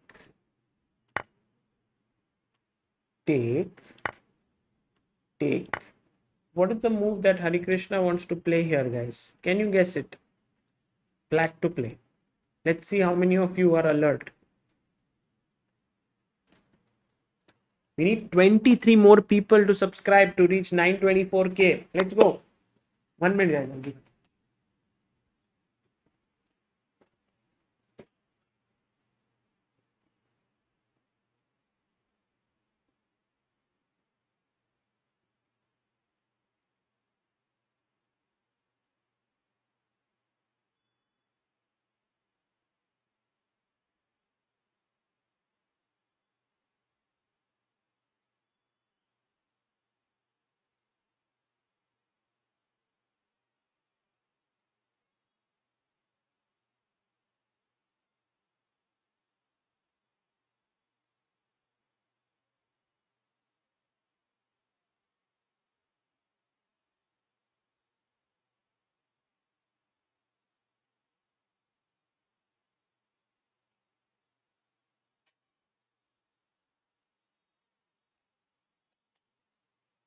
What's the move?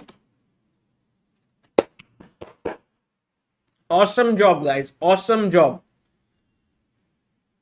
Fantastic answer by Advait, Vibhute, Prithvi, Harshit, Bhavik, Praful, Aaron, TP Gaming, Santosh, Kirti, and Hudida. You can't protect this pawn. And Harikrishna would have solved his problems.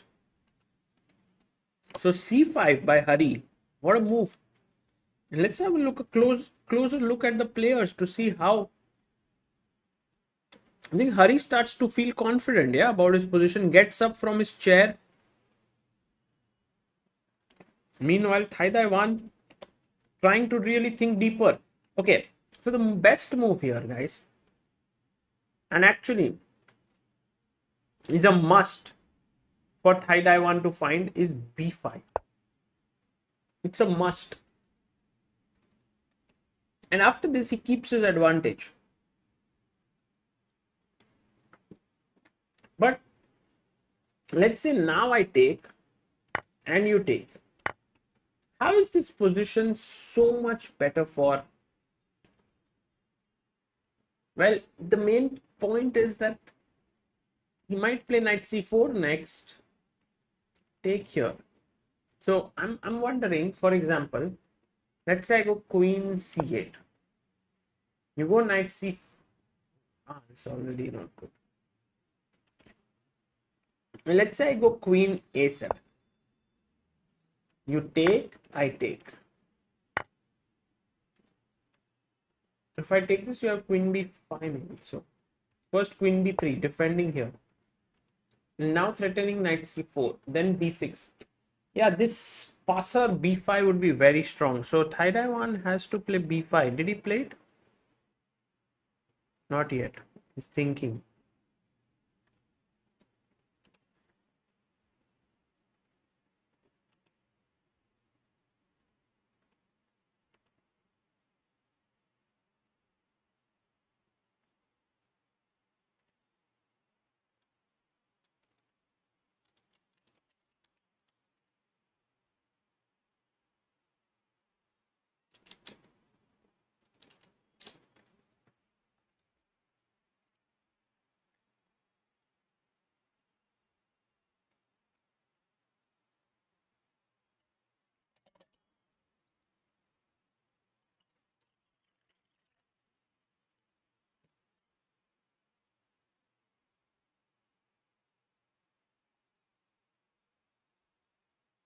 See Vincent Kaimar there.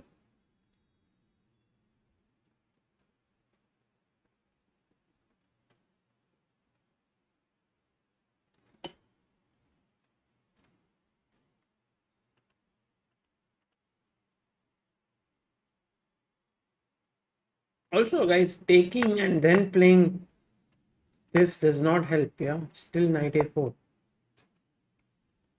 Queen, bishop b4, maybe bishop f8, queen c6, queen c8. Everything works. Next one, I'm just taking this. Knight b3, bishop f8. 4 black pieces ganging up on it is not enough. I mean, it's going to lose. Roro says, I just ordered the premium chess set to my house here in the US. The shipping cost was more than the chess set itself, but I'm excited. Yeah, that's the thing about ordering outside India, that the shipping costs are high. But overall, if you see the cost of, let's say, ordering and everything, I think it can still be worth the price.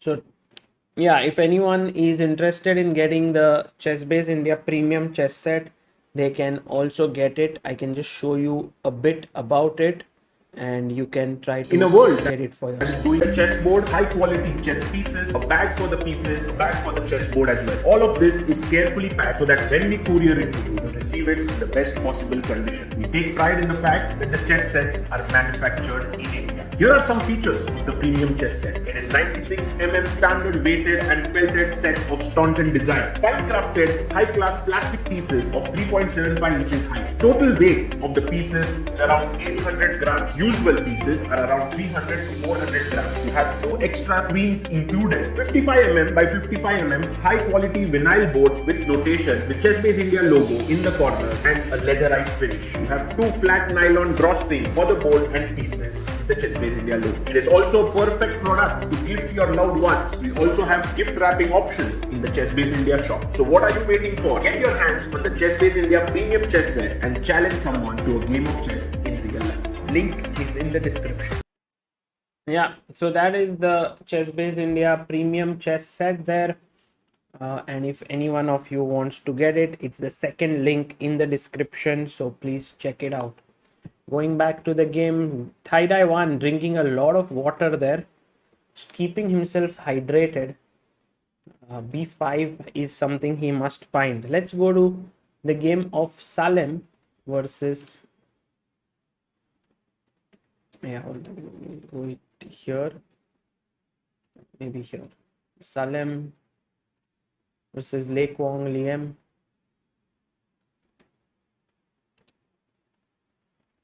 Okay, king b3 back. Quang Liem better, and it seems like if he wins this, he will get a huge lead in the tournament. So Salem's knight is hanging. You know, quickly how to sort of get into the position is that the knight is hanging. The knight must move, but where? So one move is definitely knight e6. That is knight h7, knight g6. These are the possible moves. There's also bishop g7 possible and playable.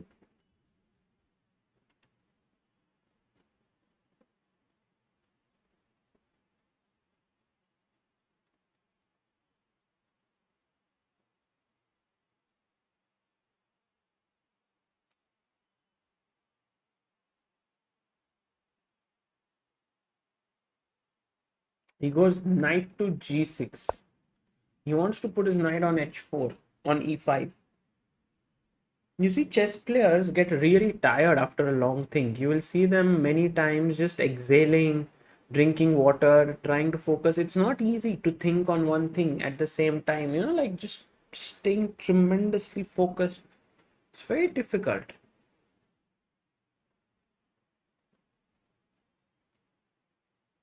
Le Quang Liem must find rook f5 to h5. That would be the best way. Okay, let's go back to Hari's game. See what after c5 happens. Oh, tie-dye one actually took. Oh, he took on a8. What happened there? Why are the players looking behind? I think rook a8 has happened. He didn't find b5 move, which was the best. Takes. Now Hari is thinking with what to recapture, with the knight or with the queen. Taking with the queen is the best.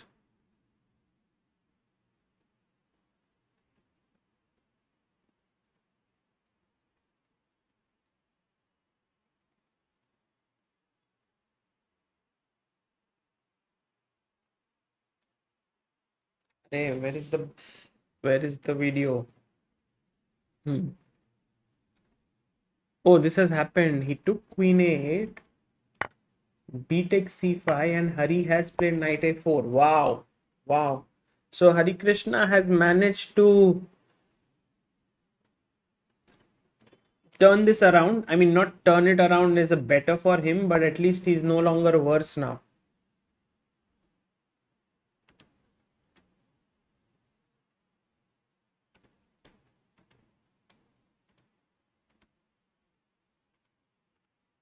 This is looking good. This is looking definitely good. There is a chance that Hari might become India number 2 after this tournament, says Asim Khan.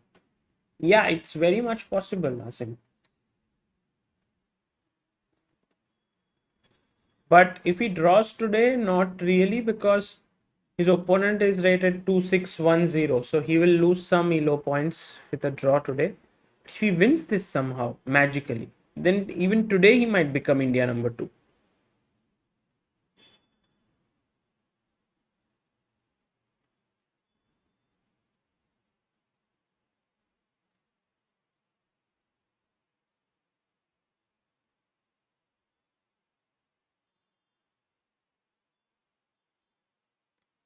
So now bishop to b4, queen c6, knight b3, bishop f8. Roro says payment with PayPal worked, credit card didn't. Oh, okay. But our payment gateway is actually an international gateway, so should work for everyone.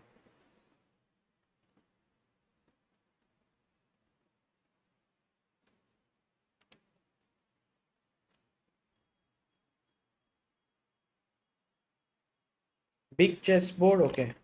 Let's have the big chessboard here. So the idea now, guys, is to put the queen here. Let's say bishop b4, queen here, knight b3, and bishop f8. Okay, in the end, this would hang, but I would not. I would first push it to h5 perhaps. Let's say bishop c4, trying to come here. I take, you take, I take. Okay, I can even take with the bishop. You take, take. Now you can't take here because this is hanging. So you take, and I take, and maybe this is time to just shake hands. Draw. Oh, there's one nice question here. Queen b3. What is a good move you would play here? Let me see how many of you in the chat can think a little bit hatke. Something different. How many of you can think? What would you play here as black?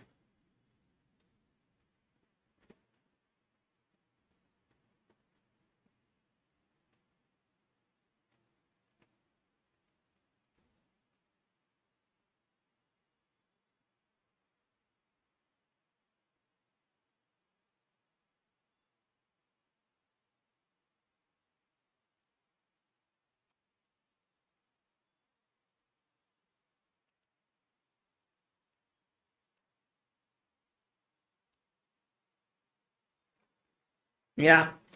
So the move that many of you have mentioned and which is very careless is knight b6. It's very careless because you just gave me a free pawn. And after g3, white can still play for a win. The move that I was actually looking for, and many might have said queen e7. So all those who said queen e7, and that includes Rakesh, Parvinder, Pallabi, and Anirudh, it's not a bad move. It's a very logical move. But chess has a lot of tactics in it, and king g7 is a very nice move. Mentioned by buddies Abhiram, Sarthak, Ronak, Advait, Abhishek, Rishikesh, Rishukeshan, Ayush, and Prabhat. Because now, if he takes, then you have a winning move with check, check, and you pick up the bishop. So that's the thing, that you have to find these little ideas. They are often hidden somewhere. Coming back to Harikrishna's game. After knight to a4, this is the live board, and Thaidaiwan might just be seriously very upset with himself for having missed this opportunity, and who knows, he might overstretch here and give Hari a chance. It is quite possible, although here it seems very difficult for white to make any mistakes, and I mean it should end in a draw. We are 7 away from 924, 7 subs away.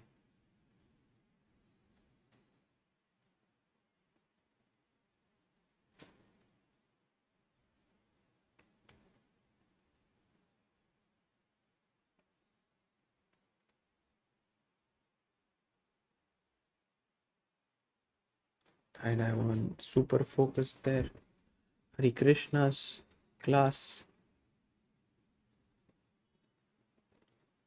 Himank, yes, I mean, Shashi Kiran knight sacrifice was not such a big one because it was a simple tactic, just taking on e6 and then a6 was hanging. So it was, it was an okay. I mean, it was a nice game by Shashi Kiran, but his opponent just blundered. Rook c8.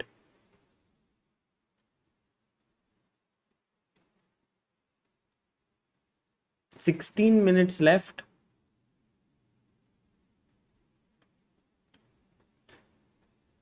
All those who haven't played over the board chess, just notice how a long game can be really not something quite easy. You know, you have to sit for hours together.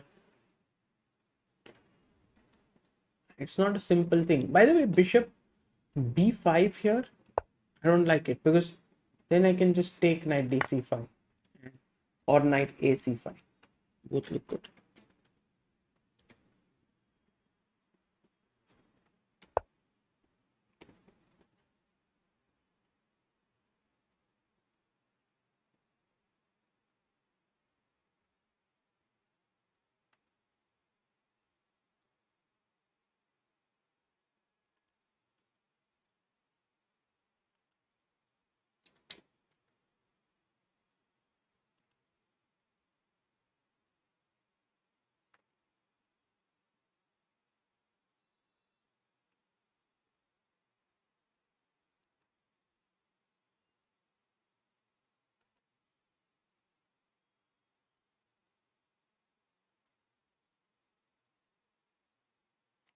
Let's check. There you have Hari moving around. Actually, let's have a look at this big cam, yeah? Is it working? Cam 10. No, it's kind of. I thought camera 10 was like the full menu camera, but not really.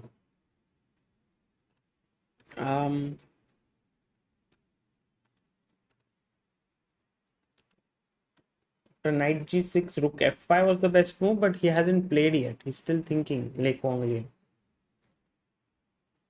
Going back to Hari's board. How is Hari walking and also then he's sitting here and bishop b4 has been played? by Thai 1.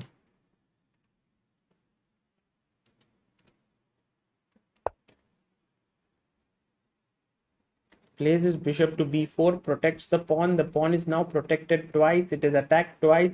So you need a third attacker. Do you bring your bishop here? Do you bring your queen in? What do you play? Hari will decide it. But Hari has 4 guys who can attack it. Because see, the knights can always attack any color square. The bishop is a dark squared bishop and the queen as well. While white has 1, 2 and 3 pieces which can defend, but not the 4th one, because 4th one is a light squared bishop.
Oh, we are 923, 997, 3 away.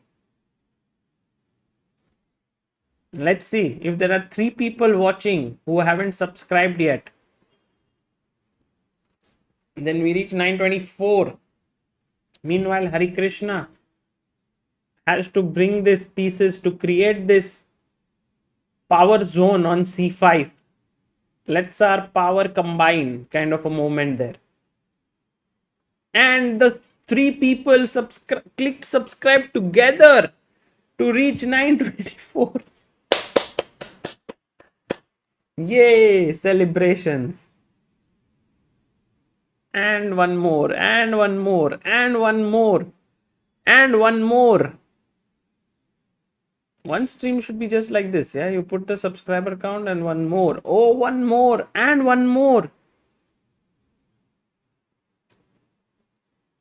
By the way, Hari seems to have played his move here. And he's played queen to c6. Nice. Nice move.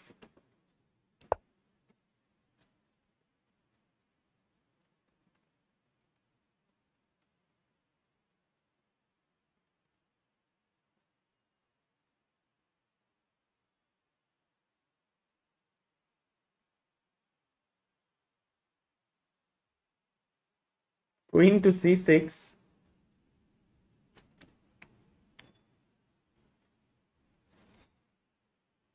And now the c5 pawn is attacked thrice.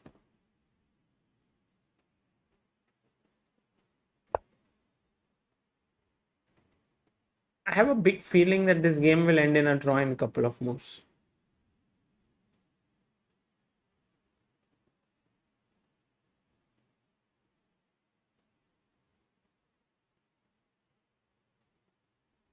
Can we do this? Like here, bishop f8, knight a5. Then just queen c7. And if c6 I have bishop b4, if cd I have bishop a5. Yeah, so can't do that.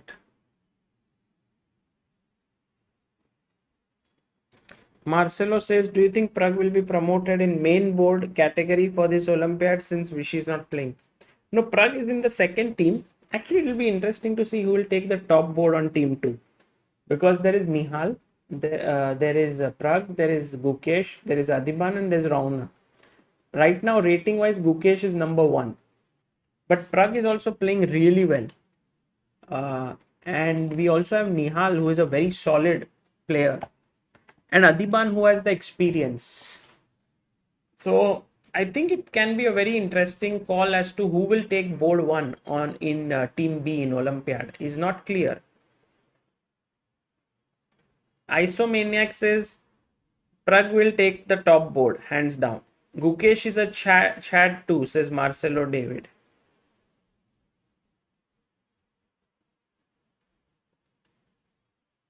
Adiban might not go for the top board, I think. Oh, what?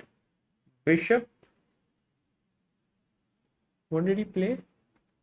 Did he move his bishop? He played bishop c4. What is bishop here? Okay. Time to take with this knight. He wants to put his bishop on d5, it seems. So let's say I take bishop d5, queen b6, and then how is it?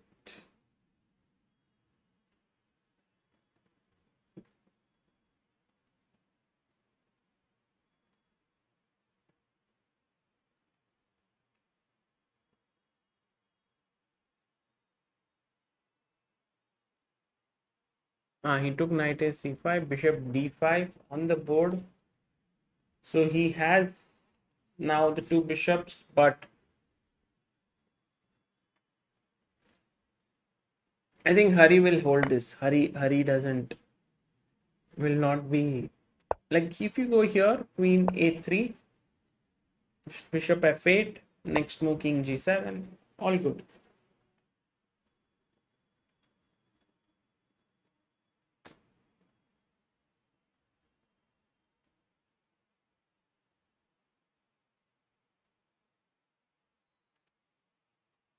I mean, in the A team also, it's an open question who will take the top board. Because by the Olympiad, you don't know who would be the highest rated player. Most likely, it will be rating wise. I think Vidit would have the. If he's the top seed, he would take board one. But also, I don't think they would go for Arjun on top board because it's his first Olympiad, and generally when it's your first Olympiad, you don't take the first board. But yeah, I think Vidit, Hari, and then Arjun, Narayanan, and I think they would go rating wise. That's my feeling.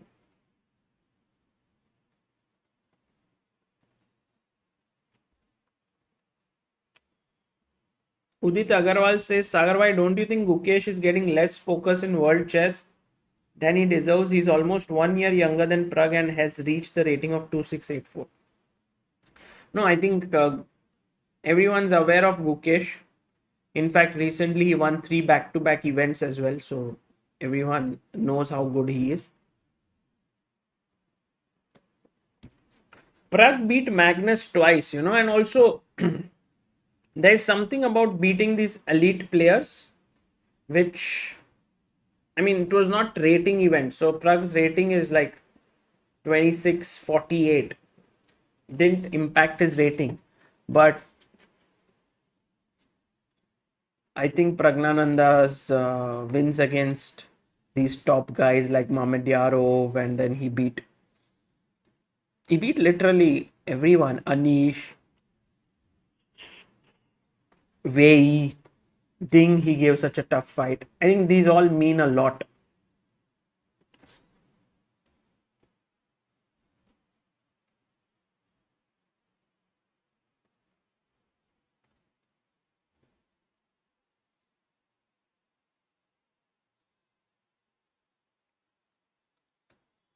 Niranjan says, Sagar, why Nihal's form was super. He won so many tournaments in a row and then there's a sudden fall. Why? I don't think there's a sudden fall.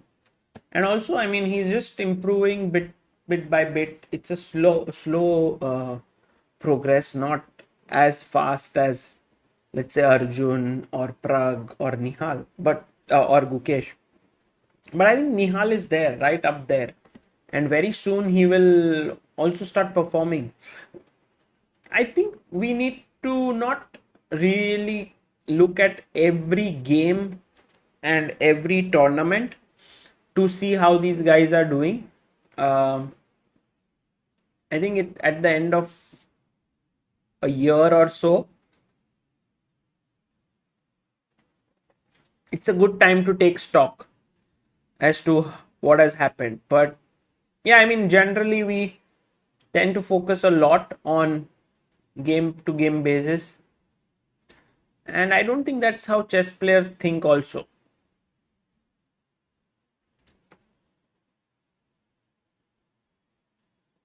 Olympiad's point system, Akshay, is 1 point for a win, half for a draw, and sorry, 2 points for a team victory. Yeah, one for a draw. So, or maybe it's just 1 point for a team victory. You have to score more than 2.5. So the match point is like you get 1 point there. And Hari plays the best move here. Queen b6. Thinks very carefully and then leaves the queen.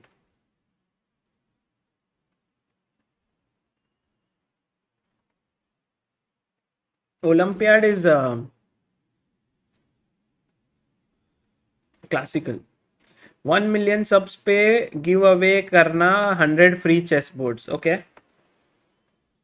Insomniac says waiting for candidates badly, rooting for Ali Reza this time. Yeah.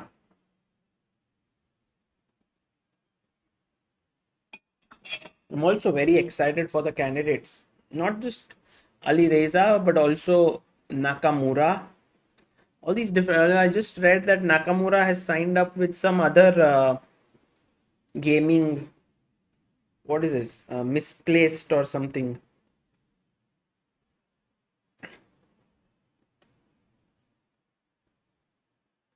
Yes, Rajabov is also there. Absolutely. Duda is there. And I think most likely I'll stream from the beginning. We'll go like deep into the games. We'll make nice overlays. It will be my practice of streaming commentary long hours for the Olympiad as well. And then we'll try to cover every game deeply. It will also be a very good learning for all those who want to follow the tournament carefully. We'll look at it deeply. Goes queen c3.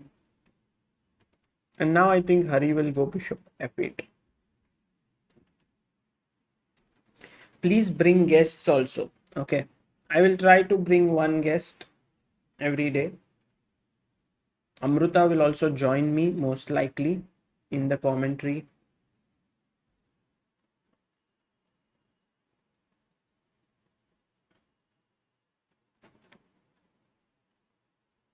Oh, first day of candidates clashes with Prague last day. Okay. You know, earlier I thought Stream Deck, like this is called the Stream Deck. Okay. And with this, wherever I put, like let's say for example, I click here, then this changes the scene. And then if I click here, it changes the scene. And then if I put this one here, this will bring the main scene. And then if I put this, the board will go away, then the board will come. And earlier I thought, oh, there are 16 buttons and there is so much. I mean, I don't need so much. I need one only. I mean, I need a few. And now all 16 of them have been covered up. Actually, 15. And it's a funny story of Stream Deck. Stream Deck was gifted by Samay to Vidit, this Stream Deck. And it was then Vidit already had one, and Vidit then sent it to me. So actually it's like gifted to me by Samay. And then I started actually when it came, it sat on my table for like a few months. I never really made use of it. What, Hari is trying to go bishop f8, or I think so, yeah. And it never was put to any use. But then one day I started using it. Also, there was this Kolkata mein Tata Steel Chess India, where we were the official commentary team, and there I used this a lot, Stream Deck. And since then it has become like a part of, I have like one scene always ready, which is this one, so that later in the day, whenever I have to even analyze, it's ready. So then I can quickly analyze and get ready for that. And so just trying to be as good at something that I do. That is the main thing. Bishop f8 has been played here. Try to bring Magnus as guest for one day. Let's try. I will, of course, try to plan something and try to get more and more people to join in. There would be so many interesting people whom we can bring in on guests, because there will be 6 hours of streaming every day. Maybe we can aim at reaching somewhere close to 950,000 by the candidate ends, right? Candidates, because there will be interest around it. We'll see.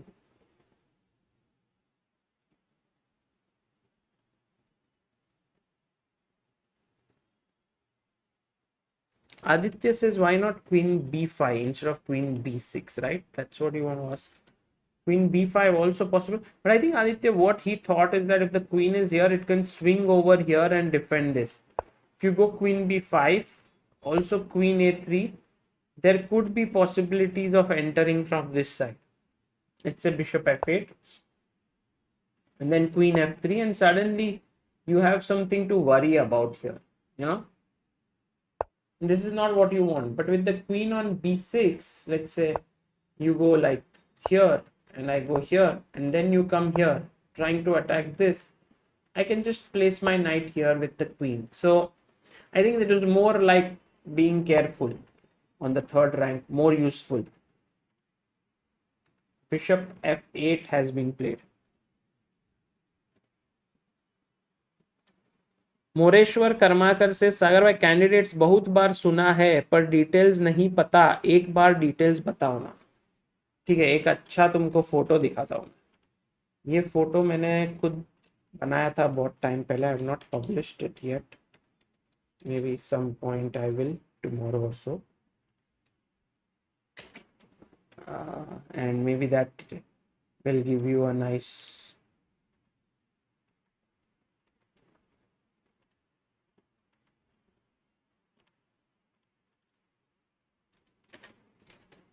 So the last time I visited the candidates was in 2016 in Moscow, Russia, and Anand was playing there. Okay, once again, let me see if any move has been played. Queen c4 has been played. Okay, Taiwan still trying to put some pressure here. But I think Hari doesn't have to worry. So, queen f6, no, just defend it. Also, knight e6 seems a possibility. And just queen f6. There are two defenders here, so.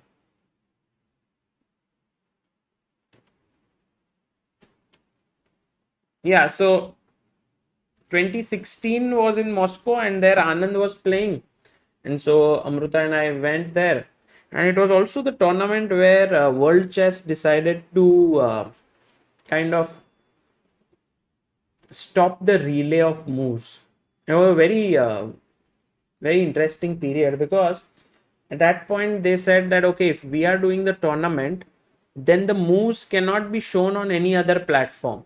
Like, you know, you have Lichess, you have Follow Chess, you have Live Chess Base, you have Chess 24. All these platforms would show moves, not commentary, but moves at least. And they said the moves also can be seen only on World Chess or FIDE and stuff like that. And then there was a lot of upheaval at that point. And Amruta and I were over there, and we were trying to, you know, just do our bit, like reporting and stuff. It was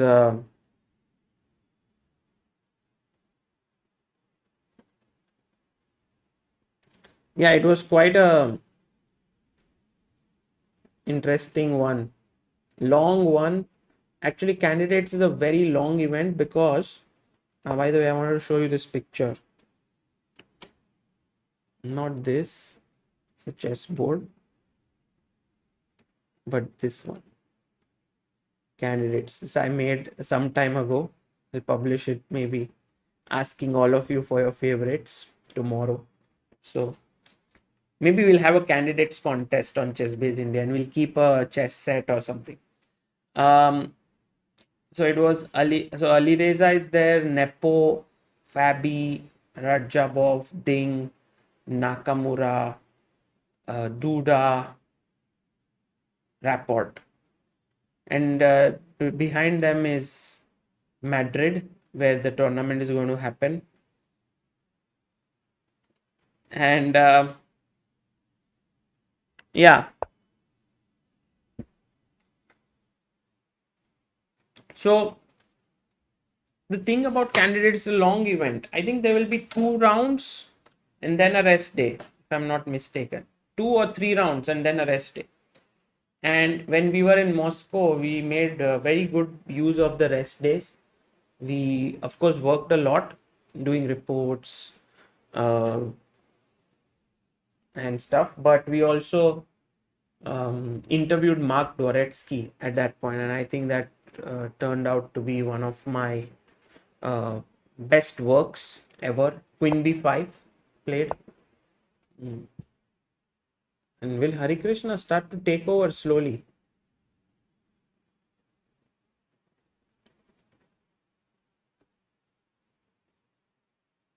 Look at this, huh? There are some tactics in the air, guys. There are some tactics. Can you see a tactical move?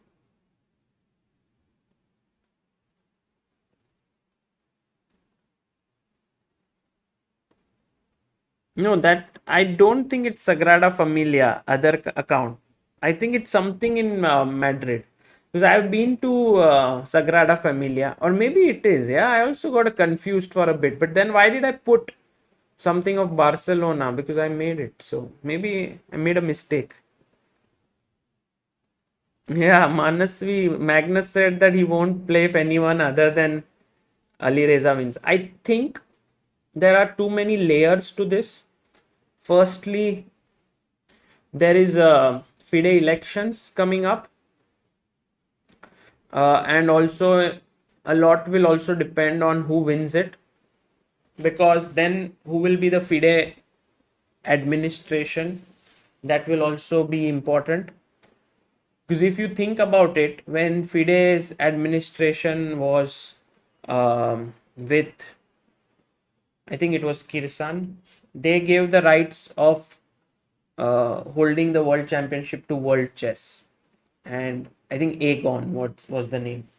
And so every administration comes with its own ideas. Yeah. By the way, knight d3 is the move that I was expecting, and maybe Harikrishna is going to do that. Knight d3, attacking f2, also unleashing attack here. If you take here, I'll take here. And if you take on d7, I take on f2 and then b4. So check, king h1 and knight b4 should be fine. So yeah, I think knight d3 is cleanest. Also queen a6 I like, just exchanging, take, and then just agree to a draw here. I mean, nothing much to play.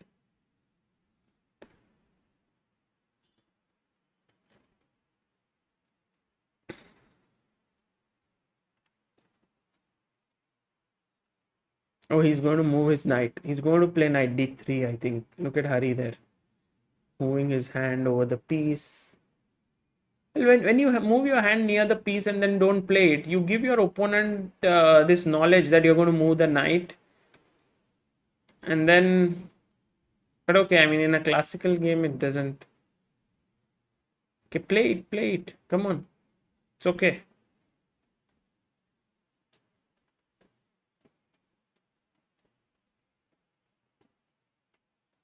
Yeah, Pawan Chopra, thank you. He says, my interview with Magnus after World Rapid and Blitz was awesome. hoping for more content like that. Yeah, when I will go to the Olympiad, we'll try to get more interesting interviews with top guys. I also think, yeah, 93 played by Hari. Very nice.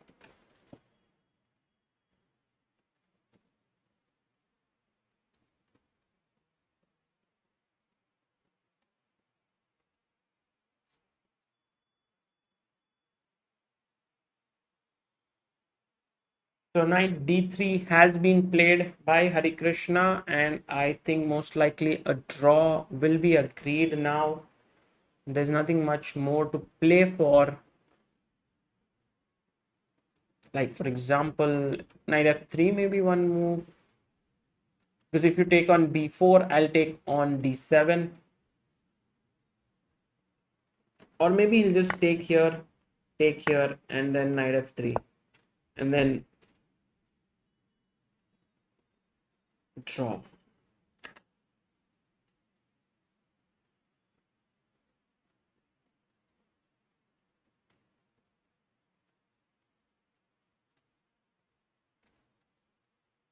So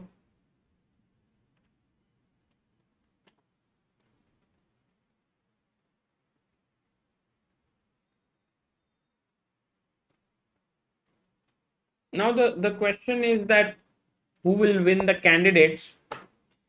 And if we think a little bit deeper, I think let's first see who I think have less chance of winning. I can be completely wrong. This is just personal thoughts. I think Hikaru might have not the very high chances of winning because I mean he stunned everyone in the world of chess by winning the FIDE Grand Prix. No one expected that to happen. So he is, of course, can be capable. But when it comes to candidates, I feel like it seems very difficult for someone who's not a professional to do it. But then what is the difference between a professional and someone who's just playing chess, all the time, like a professional and non-professional, is that they devote a lot of time to chess. Now Hikaru, whenever he's playing online, he's still playing chess. Maybe he plays a lot of chess but doesn't prepare very hard. And I think in candidates, a very high amount of things are dependent on preparation. In fact, if you think about it, when you see the world championship, it's only one game that is played. In candidates, every day there are 4 games, and so you might get to say 4 high quality preparation done at the highest level. So that is something we have to observe very carefully, and that is where I think Hikaru might have a less chance than, let's say, the FIDE Grand Prix. Knight f3 played.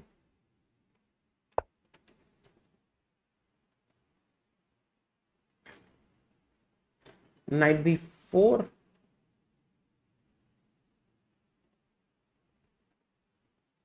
Knight b4, queen d7, knight d5, e d5, and then queen d6. Do the trick, right? So like here, here, here, here, and now queen d6 I was thinking. Maybe e4, not so silly, huh? Knight d2, queen d4. In here. Maybe Hari starts to push a bit. Okay, next player whom I think has perhaps not very high chance. And by the way, these all things will later on come to haunt me when I say this online, but I'm just trying to give my thoughts and not being just politically correct and stuff. It's just to make it a little more interesting because I think anyone can win the candidates, at the end. But still, these are my feelings. I think Richard Rapport, the playing style overall is not 100% suited for a tournament like the candidates to win it. He might be a very important player who will determine, who might pull off some upsets and stuff like that. But I doubt whether he will win it. Queen takes d5 played. He didn't tick with the pawn and they agreed to a draw.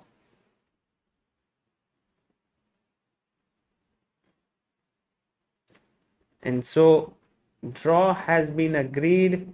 Look at Harikrishna there, just talking there, and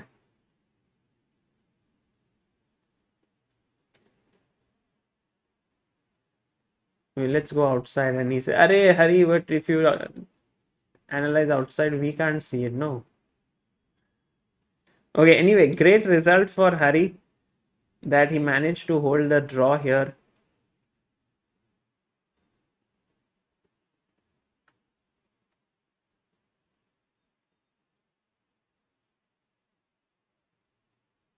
I think that really helps him to keep his standings in this tournament. Let's look at the standings once.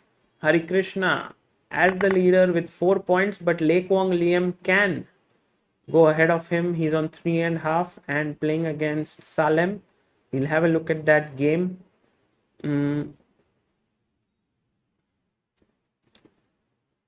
we have Nguyen Thaidaiwan on 3.5, Navara on 3.5, Vallejo Pons 3, Shankland 2.5, Vidit 2.5. Vidit has to win a few games. He is now facing Quang Liem, Thaidaiwan, and also Salem Saleh. So he's facing 3 very interesting opponents. One player who's struggling big time is Anton Guijaro. Yeah, Anton is. Yeah, exactly, Himank. They don't want to make noise, so they didn't analyze there. They'll go outside and analyze. So what's up with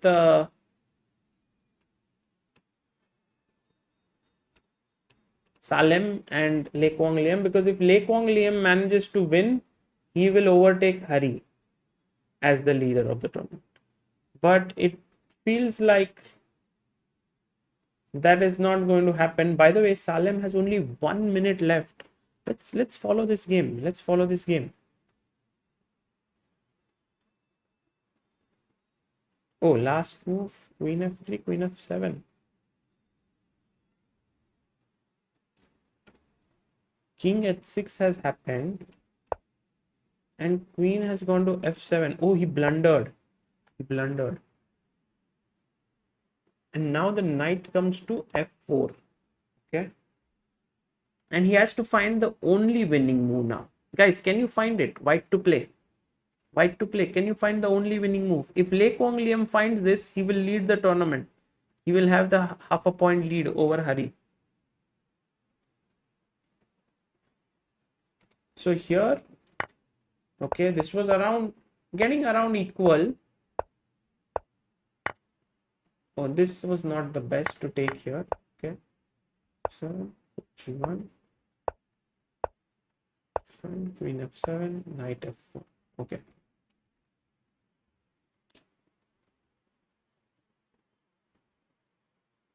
So first of all, this is hanging. This check is covered. This check is covered.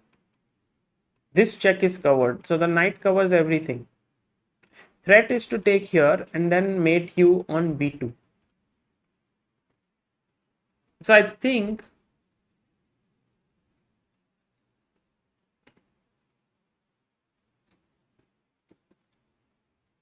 you have to start off with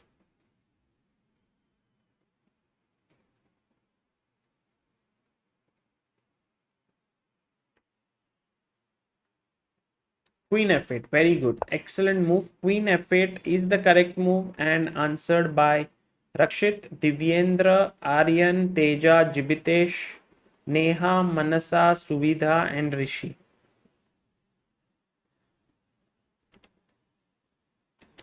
So Queen f8, he has played it. King h7, and now a critical move once again to find. If you give a check here, I come here. There are no more checks. But this next move is important. And right now, Le Quang Liem has 11 minutes to find it. So I think he will find it.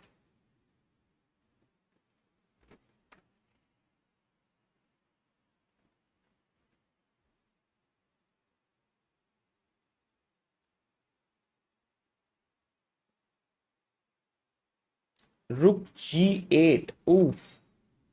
But Rook G8, if I take on E2, where's your next check? Queen F7, King H6. This square is covered by the queen.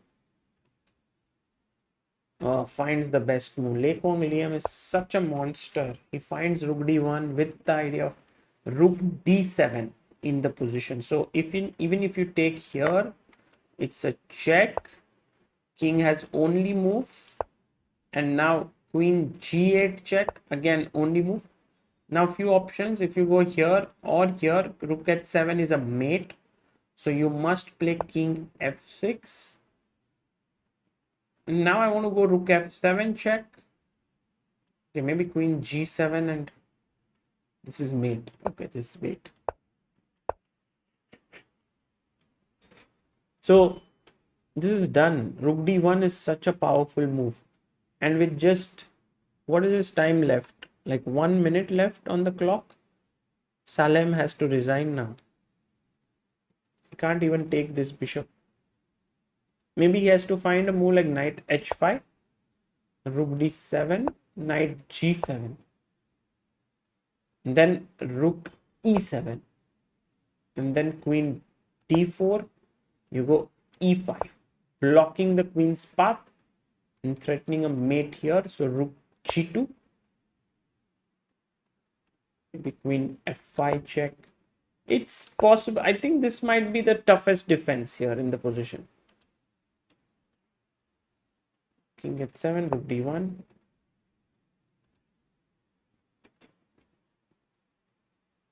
He goes knight to d5. Oof. Oof. His point is very clear. Yeah, if you take here, then rook e2 and suddenly a mate here, and black is back in the game. Nice trick by Salem. Also, somewhere knight c3 checks in the air.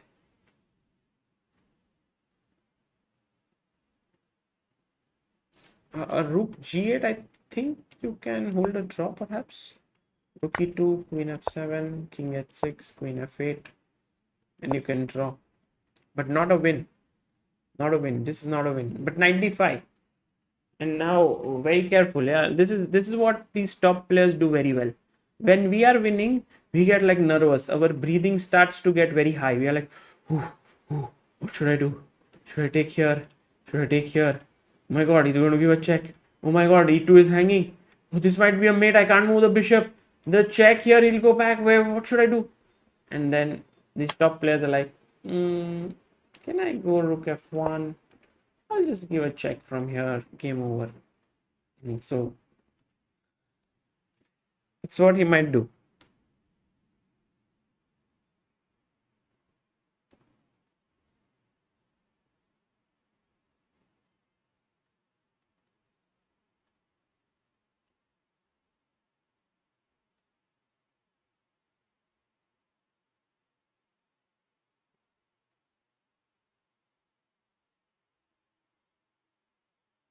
But he must find some move like rook f1. The other idea is to give a check.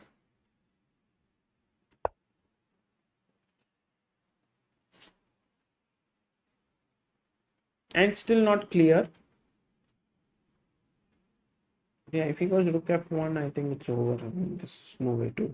Even if you give knight c3 check, I can take. I think I can take it. Should win because rook e2. I have king b3. No checks. But I can also go king b3 directly. Win. Why not direct rook f1? Because I think then rook takes e2 was coming here. If you play directly, then rook takes e2. You can't take here because mate is there. So first provoking knight to move here. See, See, he played it, rook f1. He's so good. He's so calm. I feel like Quang Liem has this kind of meditative look about him. Resigns there. He's won the game and now leads the tournament with 4.5 out of 6.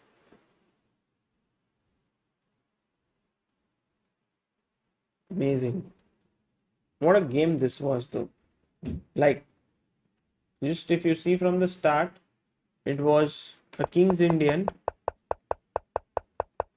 and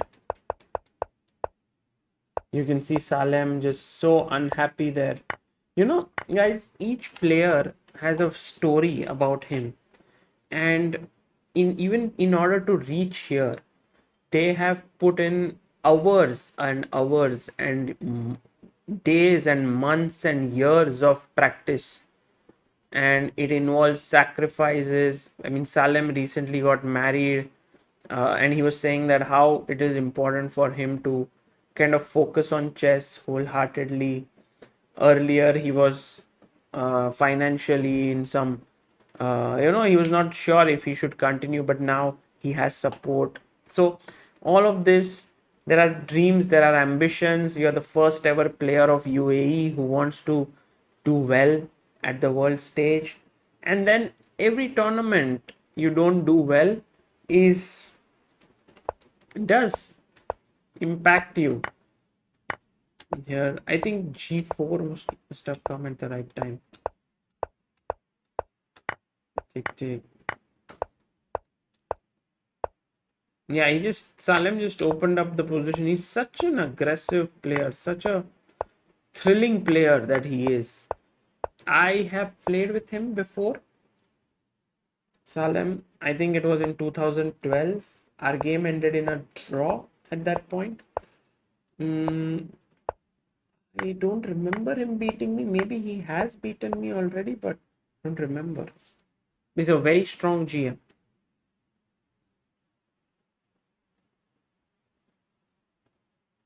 So the standings now look something like this.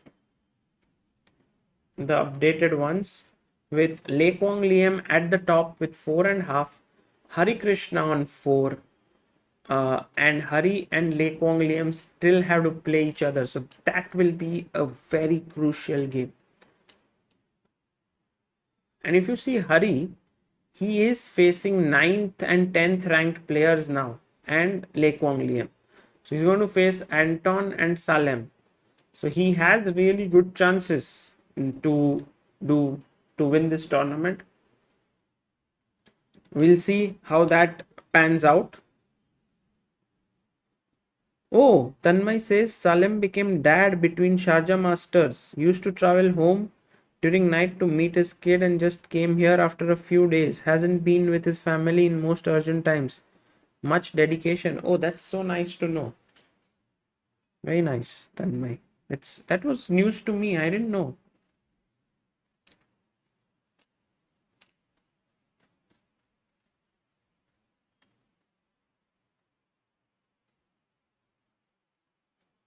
Yeah, so just to finish our analysis of the candidates before I end the stream, let's see. Okay, so I said about Hikaru and Rapport, I thought have less chances.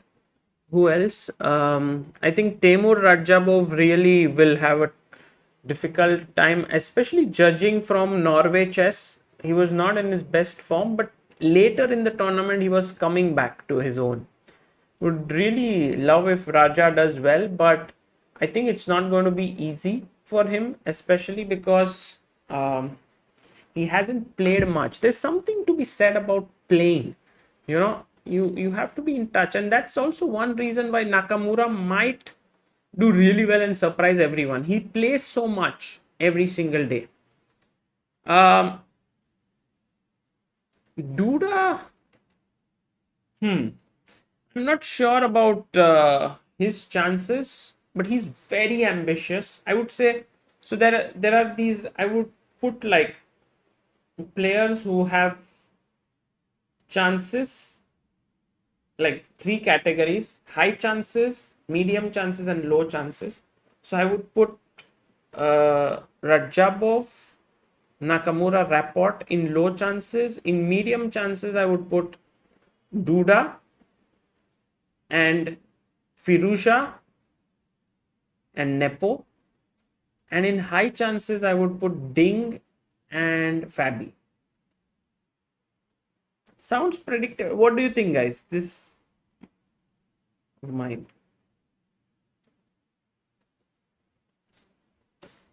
Amay Deshpande says Nepo, Ding, Firuza, and Nakamura top 4 for me. Okay. It's Ding or Hikaru, says Divyendra. Asim says Fabi is out of form. Fabi hardly played. Yeah, he played in Superbet, or he played well, no? There in Superbet, like Blitz and all, he was doing well. I will put Rapport over Duda, says Chayan. Interesting. I would not. I also, it also depends on how good your team is, how much you're prepared. I think Firuza has worked really hard. That's what I feel. Hi, Nepo Ding Fabi. Nepo, it is always someone who's played the world championship, won the candidates, then played the world championship, always has chances because they have prepared so well for those events. But he should be motivated. That's the thing. Fabi for sure. Okay.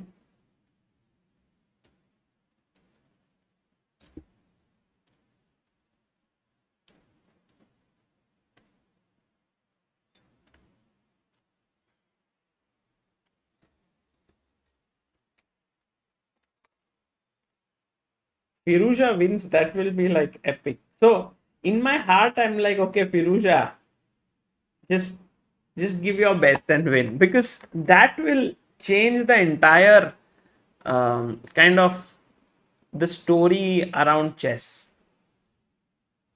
You know, it'll make chess so much more exciting. And so if someone has to root for someone for just purely chess becoming an exciting sport, I think we should all think about Firuza winning, because somewhere a young 18-year-old boy takes on the world champion, then he will be 19, takes on Magnus. Magnus also excited and stuff like that. So Anuj Patel candidates ये होता है कि इसमें से जो भी जीतेगा tournament, whoever will win this tournament will challenge Magnus Carlsen for world championship. So different players have qualified through different means. Like Duda won the World Cup. Nepo on the basis of being the world championship runner-up. Fabiano won the FIDE Grand. What did he win? Grand Swiss, right? He and Ali Reza from Grand Swiss. We had Rajabov wildcard, Nakamura and Rapport from Grand Prix, and Ding got in because Karyakin, who finished second in the World Cup, was not allowed to play because of the FIDE Ethics Commission decision, where they did not allow him to participate because of his views on the war. And then Ding Liren, now he fulfilled the condition of playing 30 rated games, and he is in the candidates.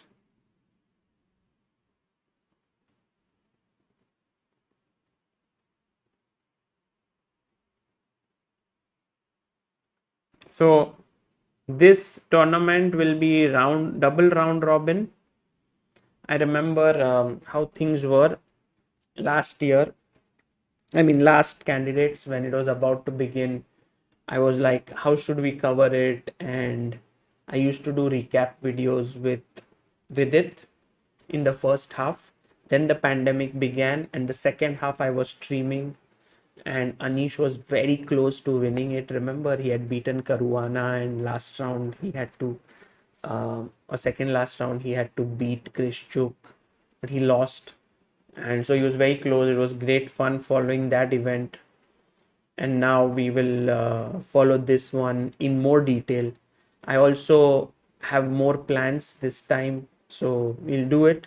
If you have any suggestions for the candidates streams about what your thoughts are, maybe something that ChessBase India can do to give you a good experience, please let me know. I think it is an exciting candidates, maybe one of the most exciting, uh, um, because 2013 was, I think, one of the most exciting candidates.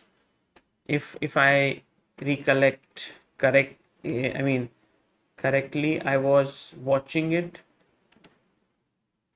Who is your favorite among the list? Says Sun Tzu. I want Firuza to win. I mean, the main reason, as I just said, that it will make chess very exciting. I don't know if his chances are high. As Kramnik said, candidates is a lot about experience. Someone who's played before can. But then there are people like Magnus who play once and they just win it. So 2013 candidates tournament um, was between Swidler, Grishchuk. Oh, Vivek Aithal says going to Madrid on July 4th, last day. Oh, Vivek, that would be awesome. If you take some pictures or something, do send. We'll share it on stream, and we can tell people that you took these pictures, videos, or whatever. So there was Swidler, Grishchuk, Ivanchuk, Magnus, Aronian, Kramnik, Rajabov, and Gelfand. And I remember that Magnus lost the last round to Swidler. And if Kramnik had won that game against Ivanchuk, he would have got the right to. But I think Ivanchuk held a draw. And then Kramnik had to finish second. And Carlsen won it. So, oh, very close, very close. Too nervy finale. And then Magnus won, challenged Anand. The rest is history. For 8 years. Now 9 years. We are still waiting. I mean, no one has been able to dethrone him. And 2016, when I went to the candidates, that was also exciting. But that was, I think, that point, Karyakin won. Yeah, Karyakin won in Russia. So it was a big news there. Local boy winning it. Caruana and Karyakin faced off each other in the last round, and both were on 7.5. Whoever would have won would have challenged Magnus. And I remember it was a Sicilian classical, and everyone, it was like filled with people watching this screen in that area. And Amruta and I were there, and we were waiting, and then Karyakin sacrificed a piece and mated Caruana's king, and then there was noise and eruption, and then this one picture was taken where kind of Anand was congratulating Karyakin with all the crowd around, and the caption of it was handing over the baton to now the next generation, because Anand had won Anand had won the last candidates. Yeah, and 2018 candidates, I don't remember following it. Maybe I was at that point. Caruana had won it. Caruana, Wesley So. Oh, Wesley So was there. Kramnik. Yeah, I remember Kramnik's interviews and all. Very interesting. No, actually, no. Wesley So wasn't there. It was Caruana, Mamedyarov, Karyakin, Ding, Kramnik, Grishchuk, Wesley, and Aronian. And I think Caruana won that. It was in Berlin, yeah. Okay, interesting. A lot of round one pairing already here. Timings, timings kya hai candidates? Let's look at the timings so you guys know how to plan your day around it. The timings of the tournament are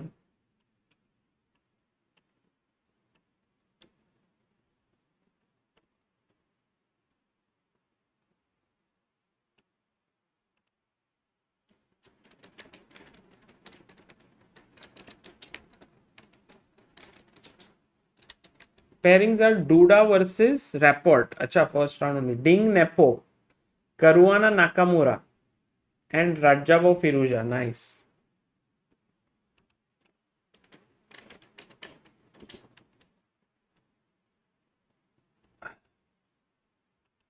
So 6:30. Okay, 6:30 the round starts. So पूरा दिन काम करेंगे मस्त, and then रात को enjoy करेंगे. Now we all work, and then on 6:30 onwards we'll start. It will go on till 12:30.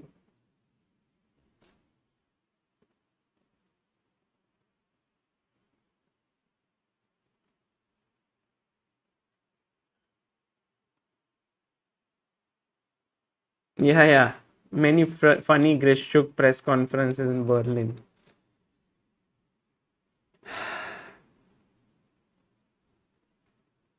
Yeah. Okay.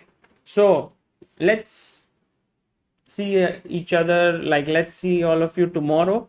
We'll continue with Prague coverage. 3 more rounds to go there, and then candidates coming up on 17th. I think the first round is on 17th, or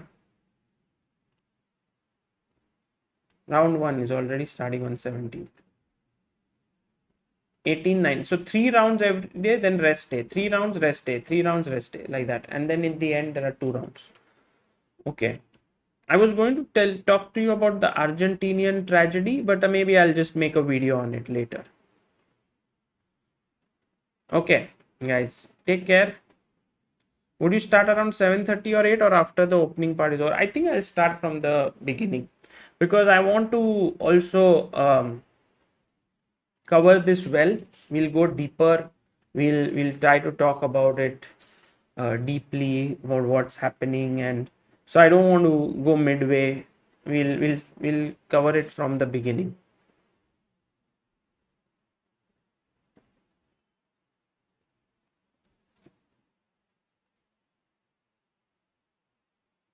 Seventeenth is which day? Friday. I'll have to see what to do on the chess club on 18th. We'll see. We'll figure out.